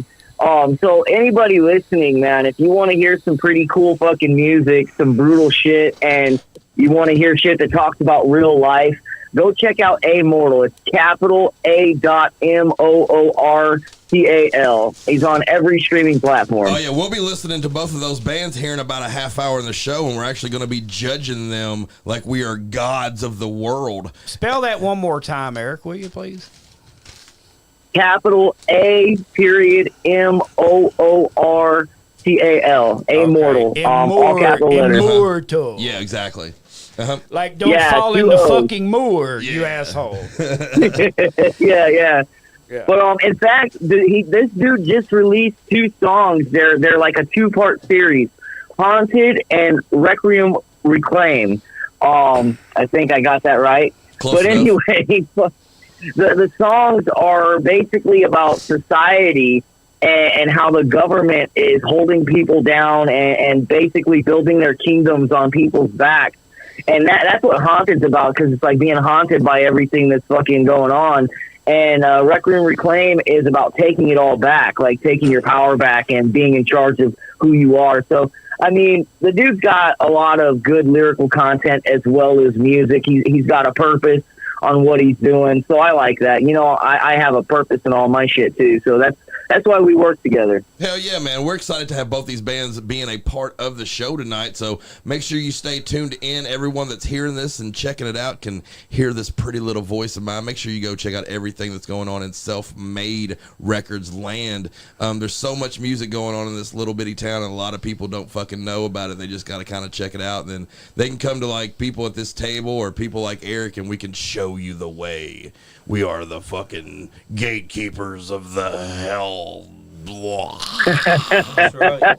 Yeah, I've You never sure heard do got a this. pretty voice, brother. Man, I appreciate you calling in, dude. We're gonna keep on rocking and rolling, man, and we appreciate you taking the time to be a part of the show, Eric. Have a good Hey, evening, brother. love you, Eric. You as well, brother. You as well, brother. Take care. Later, Mike. So we're going to go into a quick fire. It's called quick fire a pie, okay? And I'm going to say this or that, and you guys have to say which one off the top of your head, all three of you, okay? It's called this or that. So it's either this one or that one. Fried chicken. Yeah. Just like that. If that was one of the options, you're close. So this and that, Misfits or the Ramones? Misfits. Boom, 1 point because he said it first. Yeah, are we trying to guess something? We don't know the question. No, That's you not just, fair. you're just saying your personal opinion. Oh. And you just got to say it quick. Oh, yeah. But This or that? That. Metallica or Megadeth? Metallica. I'm going to give you a point for saying that when I said this or that. That was fucking great. Metallica Death. He got an extra point. And who won the point on who said it first? Did he say it? So it's 1 to 1 to 1. yeah, I think I said it before you said the second one. I His don't was even know if hilarious. that's fair. His was hilarious. Okay. To me, it's what era you're talking about. You know, Stinger, Undertaker. Undertaker. 1 point, Johnny. I'll go with Taker also. Rock and Roll Express, Midnight Express. Rock and roll. Midnight. Don't care. Mike get the thing. All right, if Mike or Johnny No Lee comment. wins this, they win this this or that show right now. If you get it, you got to tie it, and it'll be a three-way tie. So that means y'all just put your peckers in the middle. And Is there a win. loss concession? I mean, there's some kind of. Are you guys ready? Jim Cornette, Paul Heyman. Jim Cornette. Cornette. God damn it. Let's talk more about that last one. Johnny Lee Boy, won that one. that one's is tough though because boy, Heyman is has tough. just been amazing. What Heyman has done in the last decade compared to the fabulous Don't Let Me Down Any Week hours of great podcasting that Cornette does. Yep. I feel like sometimes just for a little on me. Just to make me happy when I'm sick with COVID. Yeah. I'm listening to Cornette. Which happened recently. When I'm going to sleep at night, sometimes my wife might be working third shift. Yeah. I'm listening to Cornette. I wake up early in the morning, all by myself to water my pepper plants, to let my dogs out to pee. Hallelujah. I listen to Cornette. I think people are just now starting to realize how big of an impact that fucking show is having on the industry. Yeah. Like it's affecting everything. It can affect anything it wants to affect. Yeah. And that's what I like about it, because when somebody fucks with him, he goddamn, son. can bring the heat back. Yeah, he Nobody can. will burn somebody's ass like Cornette will. But if he makes you a topic of discussion, you'll want to go home and kill your fucking mother. Yeah. I mean, he'll just wipe his ass with your soul if he wants And to. on the other hand, you got he's really good at Paul Heyman. The man with the plan. Heyman has been he's been incredible. heads above anything close to a manager, advocate, whatever in the Or fuck. wise man. Yeah. I'm talking heels above heads. I'm talking about like aliens' knowledge compared to human stupidity when it comes to any other managers in the industry. But what's sad is that this last decade has had no managers that you can talk about. Why do you think none that of really is? significance? Why do you think that is? I don't know, and I don't understand it because you got a lot of wrestlers out there who cannot cut a fucking promo That to need save their mouthpieces. life that need a manager, and there's just doesn't seem to be any. Yeah. Man. Like, I love Prince Nana, but when does he ever talk? And he's being overshadowed. Fucking MVP and Shelton Benjamin came in and treated him like a bitch. Yeah, and MVP can talk his ass off. And the only thing that he can do is swerve Yeah. when I drive. Yeah. Swerve when I drive. Hey, but that fucking dance is funky. Yeah, though. it's you pretty gotta, good. you got to give it to him. I like Swerve too. Yeah, I'll give it I to love him. Swerve.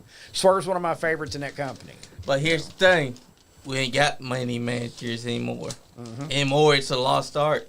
Yeah. The only ones that we got are either Paul Heyman, Prince Nana, or the few that can't actually talk. Or they're shoved out there to be a manager. They're like, oh, here's this chick. Yeah, for a week or two. Push them out there to do this. It's like, where is No the actual manager? authentic Jimmy Hart. Yeah, the person that comes into No the Bobby the wrestling Brain Heenans. Yeah. who just has the personality. Glassy Freddie Blassie. Those people don't exist anymore. Pistol neck geeks. You know, it's like everybody that goes out there now is expected to go through a fucking table. May I say something real or quick? something. Yeah. Fuck Tony Schiavone. How dare you tell God Bobby damn. Brain Heenan God that his, damn. Yeah, because he said that his friend Greg Monsoon didn't deserve to get nothing said about him the night that Greg Monsoon died. Mm-hmm. Bobby Brain Heenan had every right to be fucking pissed off and taking shots at him all that night. Yeah. Fuck Tony Schiavone anyway, because he sucks. Yep.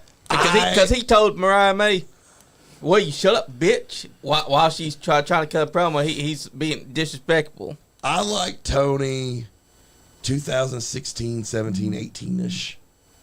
But after that, for Yeah, some he wasn't reason, doing anything. That's when I liked for him, some too, when reason he was after sitting at that, home. he really turned. I was listening to his podcast. He was doing a good show. He was? He was doing a great show. He was doing a great show. He was just learning, and he had watched. Then allow me wrestling. to retort. Yeah, it was great. It's great. It's great podcasting.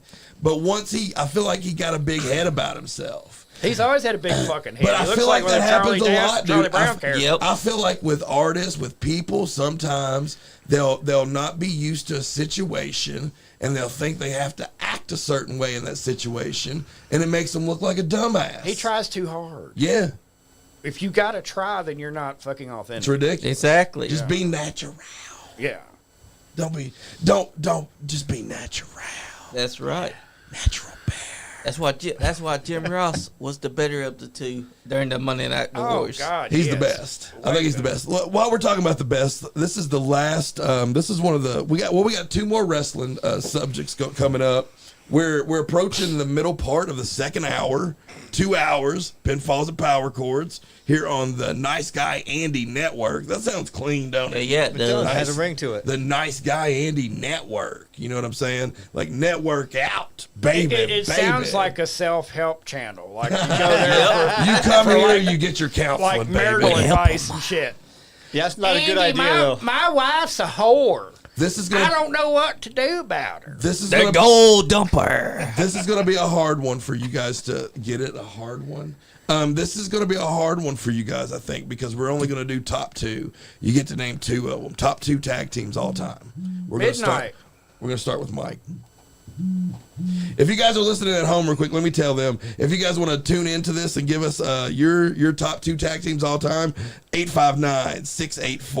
859-684-9535. We're talking wrestling. And Michael Lynn Watkins, who's your top two tag teams all time? Midnight LOD. Hell yeah. Favorite match from each? Oh, God damn. Is it with I don't each? know. Is it with them? Yeah. Where Cornette Probably breaks the- his knees? Probably the scaffold match, yeah. But, I mean, just because I was a kid and it was memorable shit, you know, like, if you go back and watch that match now, it's really kind of slow and they're extra careful. I want to hear Paul's top two. Let's hear yours. I'll be honest, I don't even know, man. You don't I know mean, any tag teams? When I was a kid, I watched. Can you name a tag team? Well, I watched Ric Flair, Blackjack Mulligan, the people I named back in the 80s. Mhm. But modern stuff, no, I just came here for the booze and the psychotherapy. But, you know, you guys That's are the six best kinds thing. of crazy, so drop the psychotherapy. I don't think I'm getting anything out of it. I'd have to say my top two tag teams would Well, have to be. I mean, we are cheap. That's true. You know, there is. Yeah, what's Well, your we two, got Johnny, that. Johnny Lee? I had to say Rock and Roll Express Woo! and Good pick. Good pick. the Hart Foundation. Nice. The Hart Foundation was so solid 80s, early 90s. Wow. I Yes, got one they for you, were. Nick, that you'll appreciate. Let's hear this. Diane Uh-huh. and the chick at Legend Bar. Okay. They were a tag team, That's right? Lexi Green and Paige Jones. Yes. That's what he's talking about. Because you know what I Lexi like Green's about sexy. you know what I like about women wrestling. You said you like women Well, wrestling. hang on, one more time. Slow motion. Say it in slow motion. Lexi Green is sexy. Because the female wrestlers, they seem like when they get in the ring, they actually get pissed at each other. I mean, it's Yeah. almost like the cat fight. You can see in their Catfight. eyes like they're like mad and shit. One of them puts the other one in their leg lock, and the other one just looks pissed. And you're like, God damn, she's pissed. Yeah. Some of them chicks be throwing taters out there. Like, Yep. you know. Honorable mention, Briscoes. Yep. Because Oh, they yes. never got to go as far as I think they would have. Yeah, as far as modern teams, them and FTR by a mile. FTR the same. You know, it's funny Boom, boom. because we had two Briscoe tag teams. The Briscoes with the E Yes. and the Briscoes without the E. Has anyone ever made a video game and had that match happen?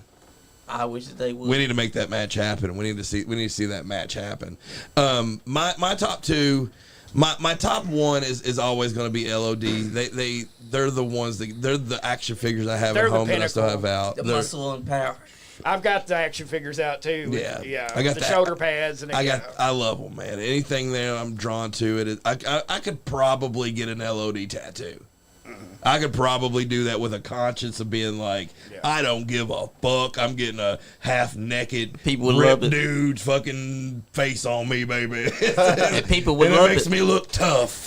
Hawk and Animal were the shit. Ooh, Could you what a imagine? rush. There ain't no wrestler that's ever sold a pile driver as cool as Hawk, because when Yeah. he get pile drive, immediately he gets up like it ain't nothing. And flex. Yeah. That made me Could you think- imagine 1983 being in a fucking jobber tag team and being opposite fucking LOD? when I they did, came Oh out? my I did God. that spot with my action figures. I would have somebody give him like the pile driver off the top, and Hawk would pop right up. Pop right up. He'd pop right Yeah, up. because dude. Hawk was the only coolest motherfucker that could do that. My Because number- he looked like a shit brick house. My number two, those the Steiners. Oh yes. Good pick. I love the Steiners, man, and I think they represent it. When they went to Japan, they whooped ass and got titles, WCW titles. They even got the United States Championship Tag Team titles in early WCW. They went to WWE and started beating up the Nasty Boys. You know, none of the big tag teams wanted to fuck with them. Yeah. They were And nobody's ever hit the Steiner screwdriver like Scott Steiner has. Well, Yeah. now his Suplex kid's doing into pretty a pile good. driver. He's doing pretty good, Steiner off the Yep, top. that's a different one. Yeah. Braun Breaker's definitely. Well, that's actually Rick Steiner's son. Yeah. Scott Steiner. He needs to drop the breaker, I think. look up the dude.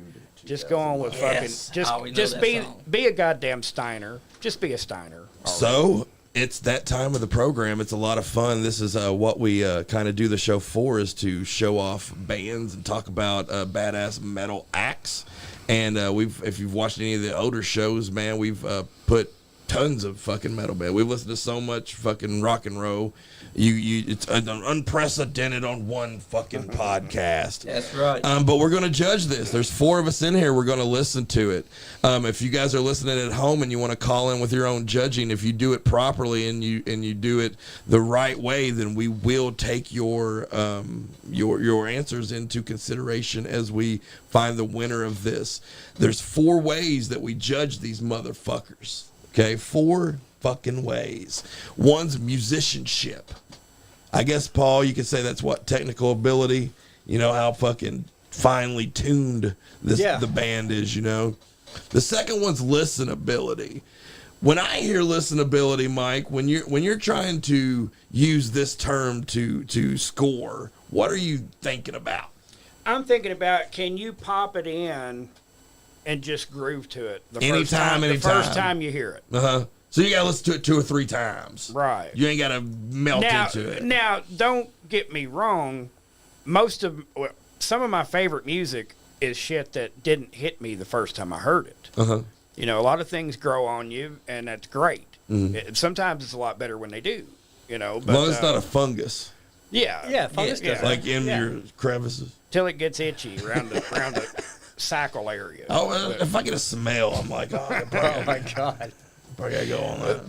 But yeah, I mean, basically, when you put in something, if you can just sit and fucking groove on it, and if you got an asshole buddy who's not into metal, anybody that's not into metal is a Still fucking likes it. asshole, Thinks, hey, that's cool. you know. But That's if cool. you can put it in and they're still kind of sitting there doing this, I guess that's listenability. And then we're going to do originality, you know, like how original Yep. is it? Does it sound like some other band? Does it sound like its own? Does it got its own sound?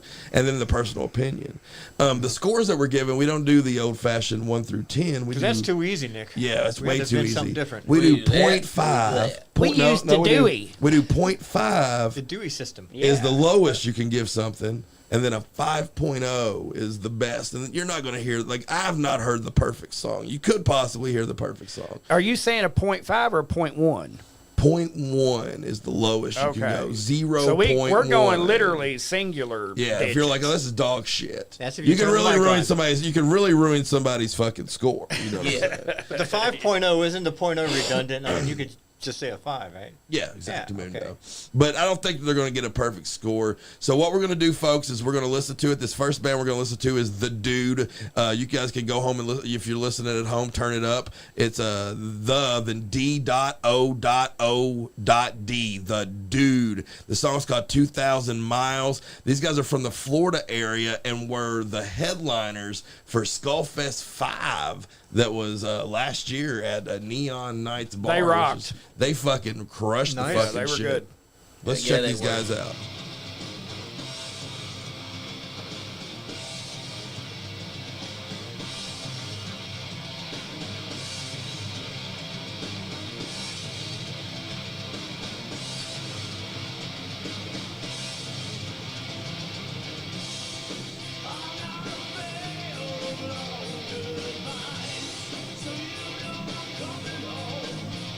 I like that he's singing. Me too.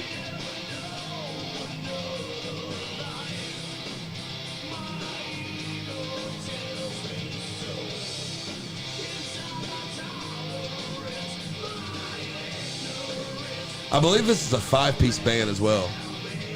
Or Hell 4-piece yeah. and a singer. They are.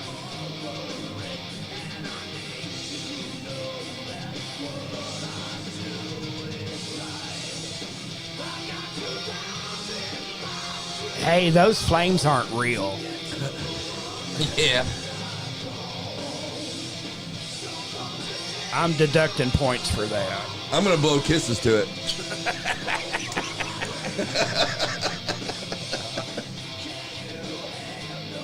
What does this remind me of, though, Mike? What does that melody remind me of, especially going into the chorus? What does that remind me of? I hate to be that guy. I hate to be that guy. Disturbed, kind of. You're right. It reminds me of. I've not heard this before. I know the melody off top now. And not all of their stuff is like that either. I mean, a lot of it rocks harder than Real this metal, stuff. real Yeah. heavy.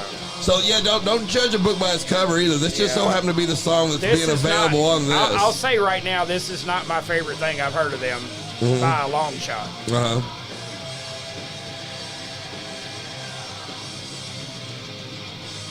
Which it's a really solid fucking heavy song. Really good melody. It's full as fuck.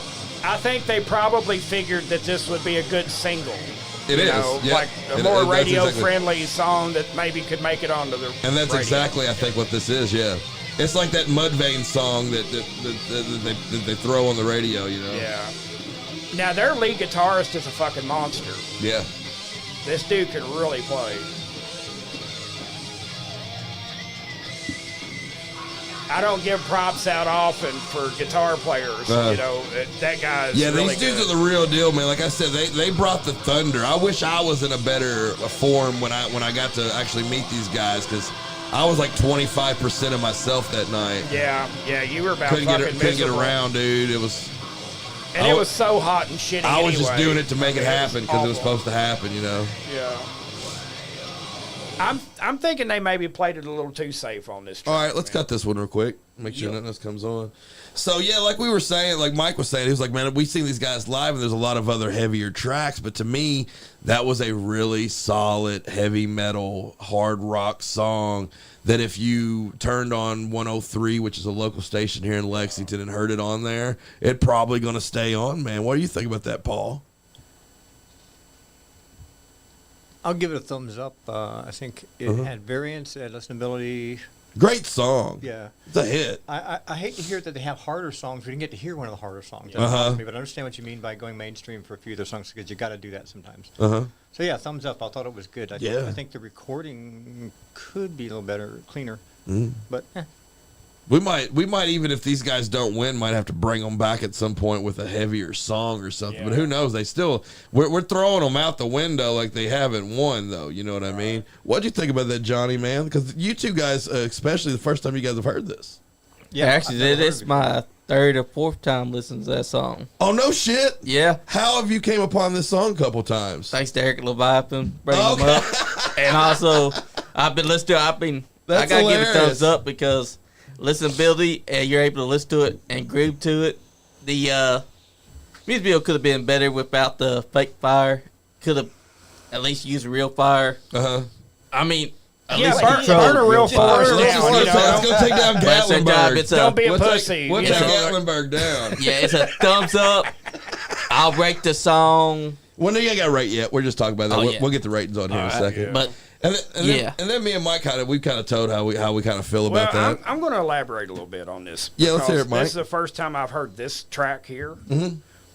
Too much fucking singing, man. Yeah, Just too much. Like, Yeah. Mm-hmm. back the fuck off and give it a break. and let you it know? let it jam. Let the song fucking breathe for a minute. He literally sang over every fucking second of the song. Except Yeah, I for the didn't guitar notice lead. that. I didn't notice that. When you listen to it pointed again, out, you'll when you hear point it, that out, I dude. guess And I the didn't lead- even and he notice never that. stopped. too. Yeah, The lead he was never short, too. stopped fucking And- singing. it did sound like Disturbed a little bit. Cause, Yeah. Because when I first heard it, that's where my mind went to. I was like, is this Disturbed? If you let a song breathe just a little bit, And just back off just a little bit. it changes the entire fucking dynamic of that song. You know, It's kind of like when a wrestler hits that big move and the announcers just kind of don't say nothing. or he just does it 5 more fucking times, Yeah. and nobody sells it. Yeah, you know? exactly. Like, Exactly. It's just like, back the fuck off the vocals and let the music breathe a little. Yeah, you gotta let bit, that music you know? breathe. But I mean, Yeah. that's the whole point. Yeah. So I'm going to go around in a circle, and it's going to start with Nick. And for musicianship, man, it was tight, man. I'm going to give it a solid right there in the middle, a little over average. I'm going to actually give it a 3.0. For musicianship, that goes to Mike. Where do you want to go with the I'm musicianship? going to give him a 3.5 because Nice. the guitar player is fucking excellent. Paul? I give him a 3 hesitantly. Again, I think it's a shame that we didn't hear some of the harder pieces. 3's still solid. That's over average. So So- solid. It's solid. Yep. What about you, Johnny? 3.5 as well. Boom, that's a huge score for the first one. And then we're gonna go to listenability. I like it. Like I said, if I was in a car, that's how I kind of with the listenability. It's like if it's playing in the background when I get in, am I gonna turn it down? Am I turn it off? I'm gonna stick with the 3.0 though, because like I said, if I really liked the song a whole lot, I would probably go a little bit higher. But I thought it was a good song. Not a huge fan of it, but I still think it's a good song. I'm with 3.0. Your way, Mikey. I'm going to give it a 2.5. I would probably turn it off halfway through, honestly. Yeah, it kind of bore you out a little bit. Yeah. What about you, Paul? I'll give it a 3.5 for listenability because I wouldn't. I mean, it's kind of like you said, it'd be background music, and it certainly didn't bother me. So It fine. is accessible. Better than some of the other stuff you hear in Cynthiana. Yeah, exactly. When we compare it to the other songs. Go ahead, Johnny. 3.0 for me as well. Originality, Nick. Like I said, man, I hate to be that fucking dude. Yeah. Pun not intended. But it sounds, I'm not gonna go too low, but I'm gonna give it a 2.0 in originality. Yeah, because it sounds like Disturbed. 1.5. Ouch. Yeah. Sorry. Ouch, Paul. They've got much better stuff than this, and it's just, yeah. 2.5, but that's because I recognize that other people like that kind of sound. For sure. Even if I don't listen to it. Absolutely. Good Like point. even Disturbed had Good more point. diminished chords or more chords that were off. And this is more just mainstream normal stuff. A lot of people like normal stuff. So Well, they 2.5. Disturbed breaks it up better, too. They do. Yes, they do. They That's why use it's dynamics 2.5. better. Yeah. The singer stops every That could have once been in a while, 5-minute song. You know? Yeah. That could have, and it was a 3-minute song. Rushed into most lyrics. Now that I'm thinking about it with you. I mean, when you go in to listen to that song again, picture this. Picture instead of him singing over that first verse riff, that Letting it verse roll. riff plays by itself one time through, And then he comes in. yeah. And just imagine how different that would have been if just that little simple thing would have been Absolutely, done. 100% know that. Exactly. I was recording a song last night and actually did that same technique going into every verse. I was like, why am I writing 3 verses for this when I can just do 2 lines and have a music part coming in first? Right. It makes it. It's a much bigger dynamic that way. And then Johnny Lee, what you said, Disturbed thing. What are you gonna give it on originality? 2.1. It's not bad, man. It's not bad. I like that 2.1 too. We've all been 2.5s and stuff. We haven't used the actual point system. Oh, my goodness. Personal opinion. I hate to do this to you guys. I'm gonna stay at the 2.0 though.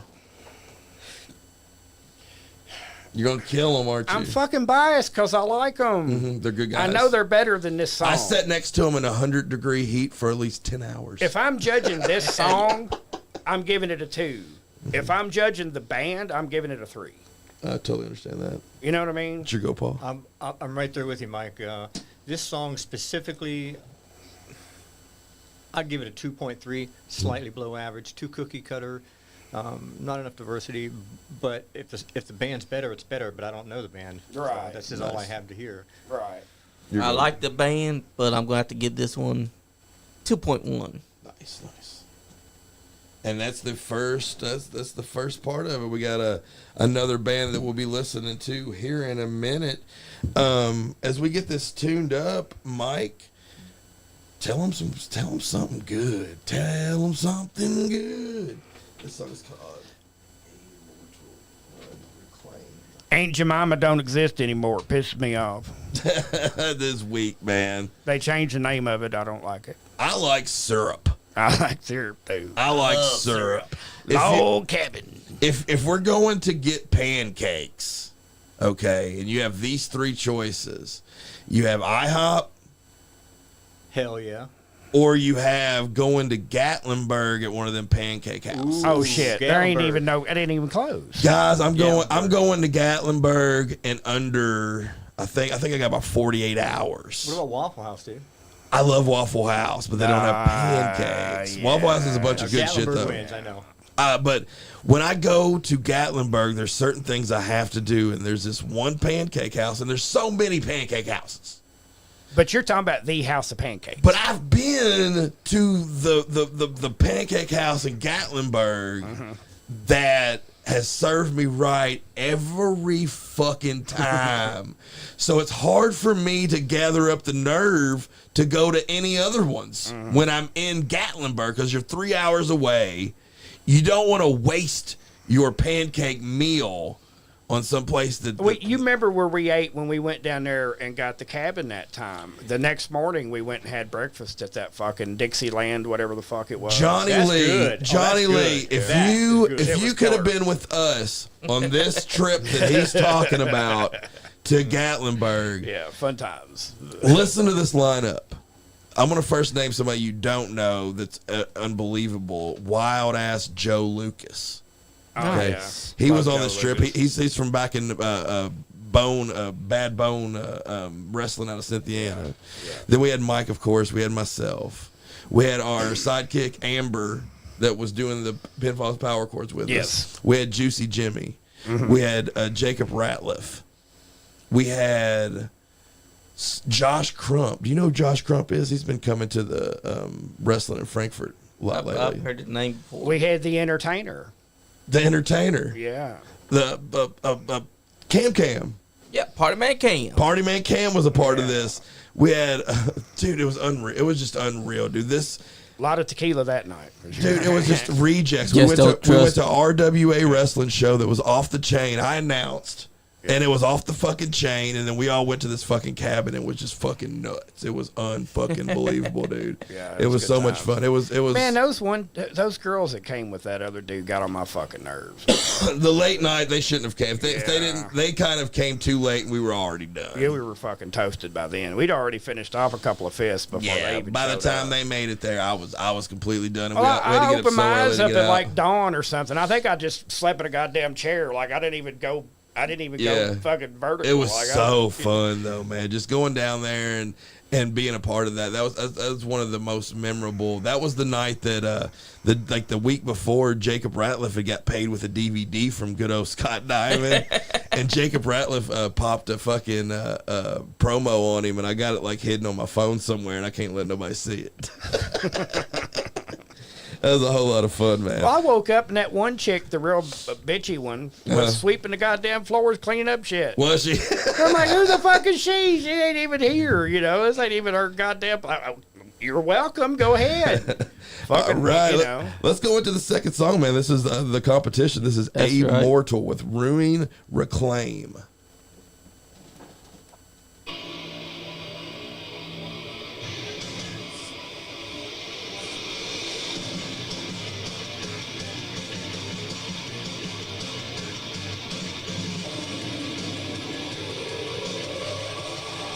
Oh shit! Oh, it's fucking nasty. I've right not there, heard this dude. at all. I've not even listened to this one time.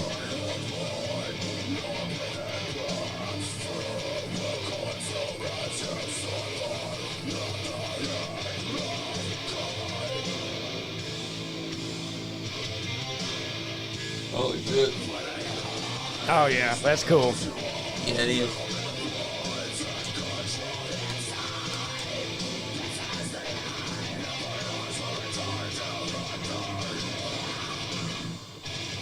Uh-oh. That's fat. Did he say owl food? Yeah, sound like it. I miss my 7-string.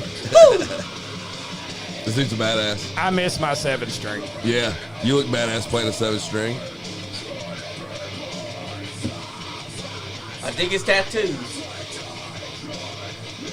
Is that an Ibanez or a Schecter or what? An Ibanez? Looks like an LTD. Or a Schecter. Yeah, it might be a Schecter. I can't tell. I ain't seen the fuck. I can't see anymore. Yeah, Kitty Tapman.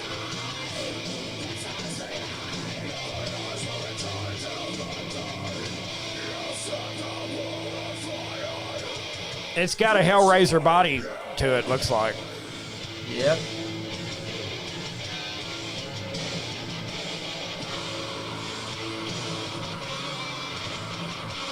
This dude's a monster. He's playing all these instruments himself, too. Aaron Moore is his name, guys. Kicks ass. Yeah, dude. This is only the second song I've heard by this guy. And he's giving the music time to breathe. Yeah.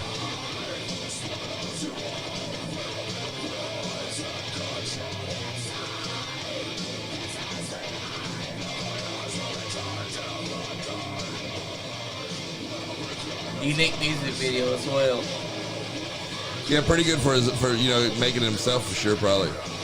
Well, I'm not sure he does it himself, but He probably had somebody had helped him record it. He might have been filming himself. yeah. That could happen too. All you gotta do is set up a tripod. Yeah. That's That was what I'm talking badass, about. dude. That's fucking cool. Dude, it's only got 167 views. You know what I'm saying? That's the kind of music that when you hear something that badass and you don't have that many views, it makes me feel like we're doing the right thing by getting this out here and getting people out there. You guys need to check this dude out. Make sure it's Moortal, Moortal. All the links are in the bio here too. I seen Eric sent all the links for everyone at home to know. What'd you guys think about this real quick? We'll go really quick around, and what was your first impressions of that, Paul? I don't listen to scream music, like that kind of lyrics, Uh-huh. but I like it, so I'd give it a thumbs up. Kept your general. attention pretty good? Yeah. What about you, Yeah. Johnny?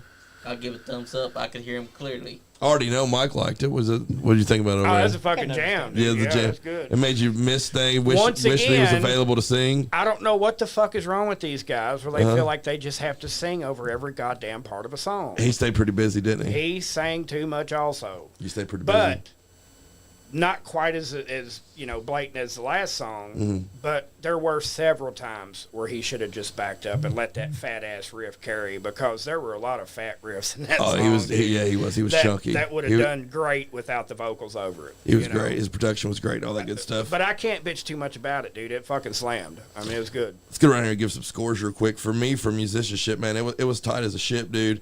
I'm gonna give it a good old fucking 3.7 on the tightness, dude.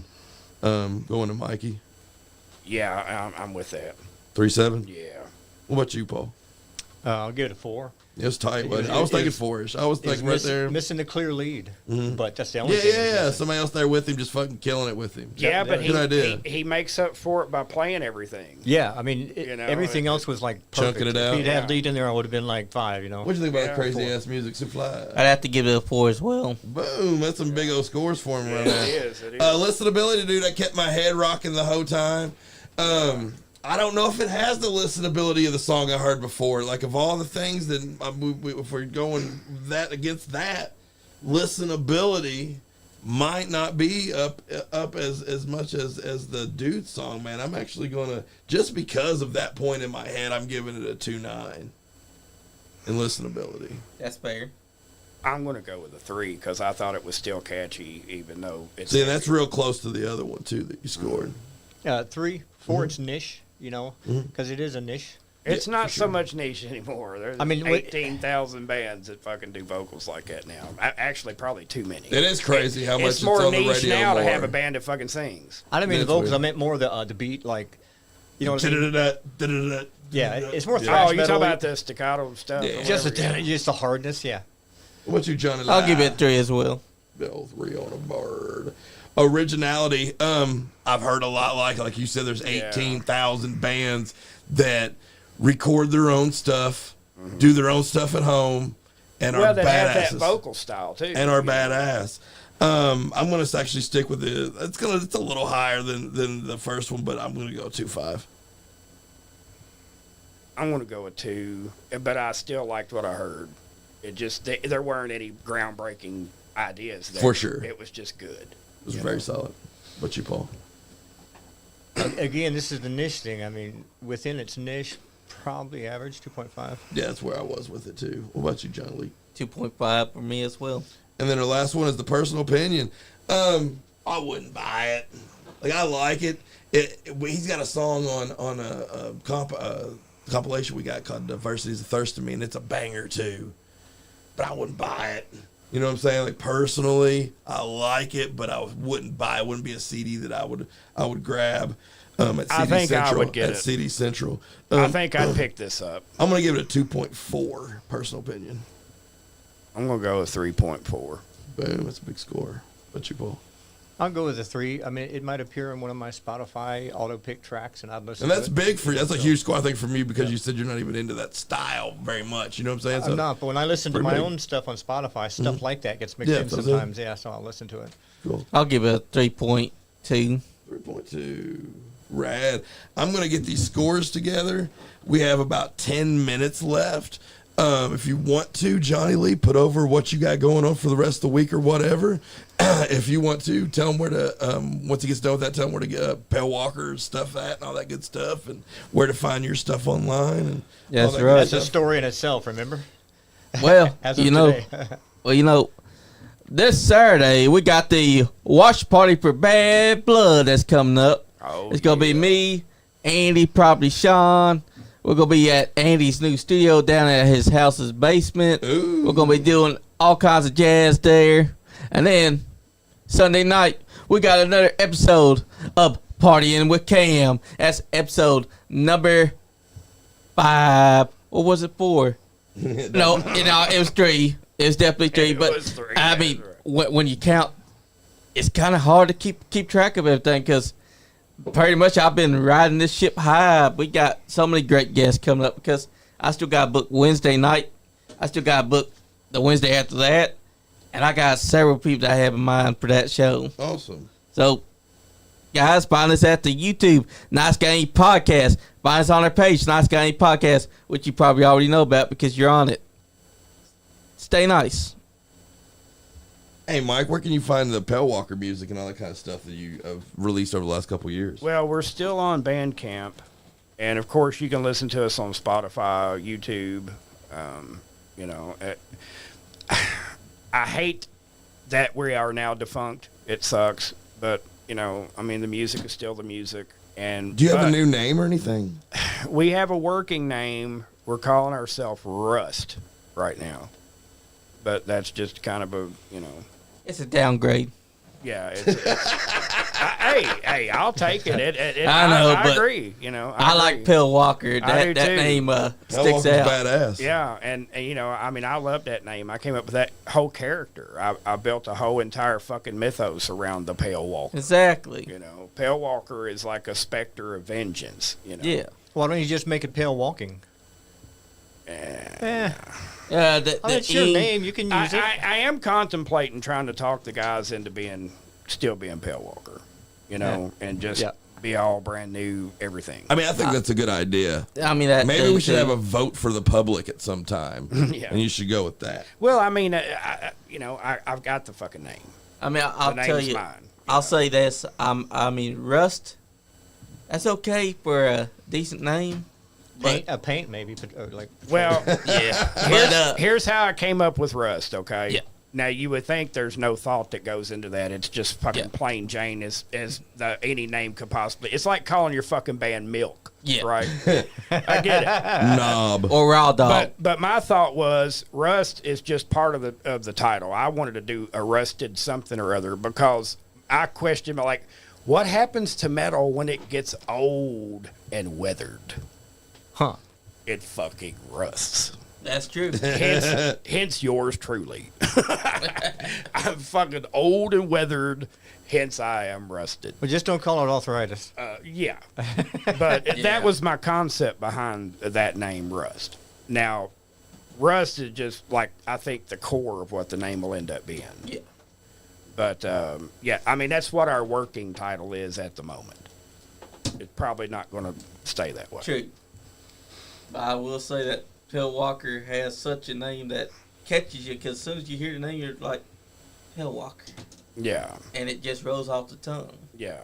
And there's fucking power there, you know? And I worked my ass off to try to build that fucking... And the songs, too, all the songs that Palewalker has. Yeah. That's a hell of a song.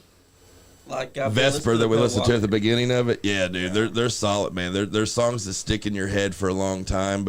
And like he was saying, unfortunately, with that band, though, the singer developed his voice just for that band. Yeah, I mean, so it was such a really, you know, it goes like hand in hand almost. So developing a new singer and bringing a new singer in is going to be something that's got to be special. It's got to really click. I have no doubt that our new drummer Kevin could play the stuff. Chris was a phenomenal drummer. You know, good guy too. Incredible drummer. I know Kevin could play his stuff, but yes, the problem would be finding somebody vocally that could play the old songs. So I got the results for tonight's Battle of the Bands. I appreciate the bands, both bands being involved. The Dude, which is an amazing band. Go make sure that you go and subscribe and listen to all their stuff. And then Amortal, A.MOORTAL, which is Aaron Moore. So the results are in, and after I tell the results, we're going to have Mike in the show with the ventilator where he's just going to vent some fucking shit, and we're going to get out of here. So before we get to that, I appreciate everyone tuning in with Pinfalls and Powerchords tonight. It's been a lot of fun. Johnny, thanks for letting this happen. We appreciate you letting this and making this happen. Without you, none of us would be in here. Paul, coming in here and sharing your opinion and talking the shit with us, man. Your booze. Being a fucking dude, man. It's a whole lot of fun. Much love to you, Andy, brother. So there's four. Andy appreciates it. There's four categories that we just did it, and the winner of this one won 3 out of the 4. And the winner tonight is Amortal going into the next round. So congratulations to Amortal. And Mikey, tell them what's up with the ventilator.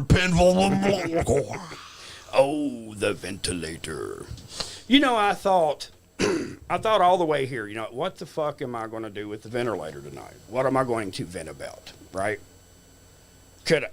Should I vent about Donald Trump still being a fucking thing? This goddamn clown, and the fact that we're still have people that would vote for a fucking 34-time felon who stole top secret documents and got credibly convicted of rape and blah, blah, blah, and 50 other fucking things that I could go on for 12 hours about. And that's just talking about Vince McMahon. No, that's just old shit. I mean, there's so many parallels between Trump and Vince. It's really except no wonder they're best friends. Vince is like Trump, but he's smart. They did it each other. And Trump's a fucking idiot. No diddies. But they're both narcissistic fucking psychopaths. But anyway. So I thought, well, I could vent about that, but nobody wants to hear it shit. Everybody's like, God damn, here we go again, right? I thought, well, I could vent about the shit going on in the Middle East. How it's a fucking mess and how we've got a fucking asshole, Netanyahu, who is trying to start World War III, doing his very best to do that. And I thought, we're trying to have some fucking fun here. So why talk about World War III and Armageddon, right? So then I thought, why not vent about what is most important to all of us and this earth? It may not make it without it. Shitty wrestling. Yeah. Shitty fucking wrestling could be the end of mankind. Yeah. As we know it. And unfortunately, we are being spoon-fed that shit by the mouthful right now by one fucking Tony Khan. Yeah, man. Are you saying shitty whiskey? Wrestling. Shitty wrestling. Oh, I thought you said shitty whiskey. I was like, that didn't make sense. No, there's shitty whiskey, dude. It's my headphones. Yeah. But no. The Tony Khan wrestling is a fucking joke. Yeah. And every time I try to watch Dynamite and I see that goddamn fucking Orange Cassidy come out, it makes me want to fucking throw shit. Yeah. I swear to God. This fucking clown weighs 118 pounds. Christian Timu. He's on a diet. And he's Timu. double DDTing fucking people. I mean, come on, man. With his hands in his pockets. And the other ones. Rick Steiner would have wiped his ass with him. Yes, he would have. Yeah, dude. Could you imagine Road Warrior Hawk with a fucking idiot that put his hands in his pockets? Yeah. He would have tied Orange into a pretzel and rode him down the fucking He aisle. probably would have punched him in his face. He would have Yes. probably. He would have had one night in the business, had his ass half beat to death, and he'd have been sent home. He would have picked him up and used him as a toothpick. Yeah, and we'd never have to suffer that shit again. You got but 60, for some 60 reason, seconds. 60 seconds. it's still going on. You got the Young Bucks. You got all this fucking just Riho. Riho weighs 20 fucking pounds, and she's throwing around Nyla Rose, who's Yep. bigger than me and you both. It makes no sense, Mike, the way that they just put stuff together with no purpose. Nothing goes anywhere. The good wrestlers sit at home while we have to watch the horse shit. And I'm so disgusted by it, I can't even hardly watch it anymore. And please hire somebody that can fucking book that show. Hey guys, we said we were going to do it. Let's all look at the screen one time together, and like it's a girlfriend that you haven't got to talk to in a while. Oh, my baby. We're blowing kisses. We're out. Hey, crazy bitch, you look so good.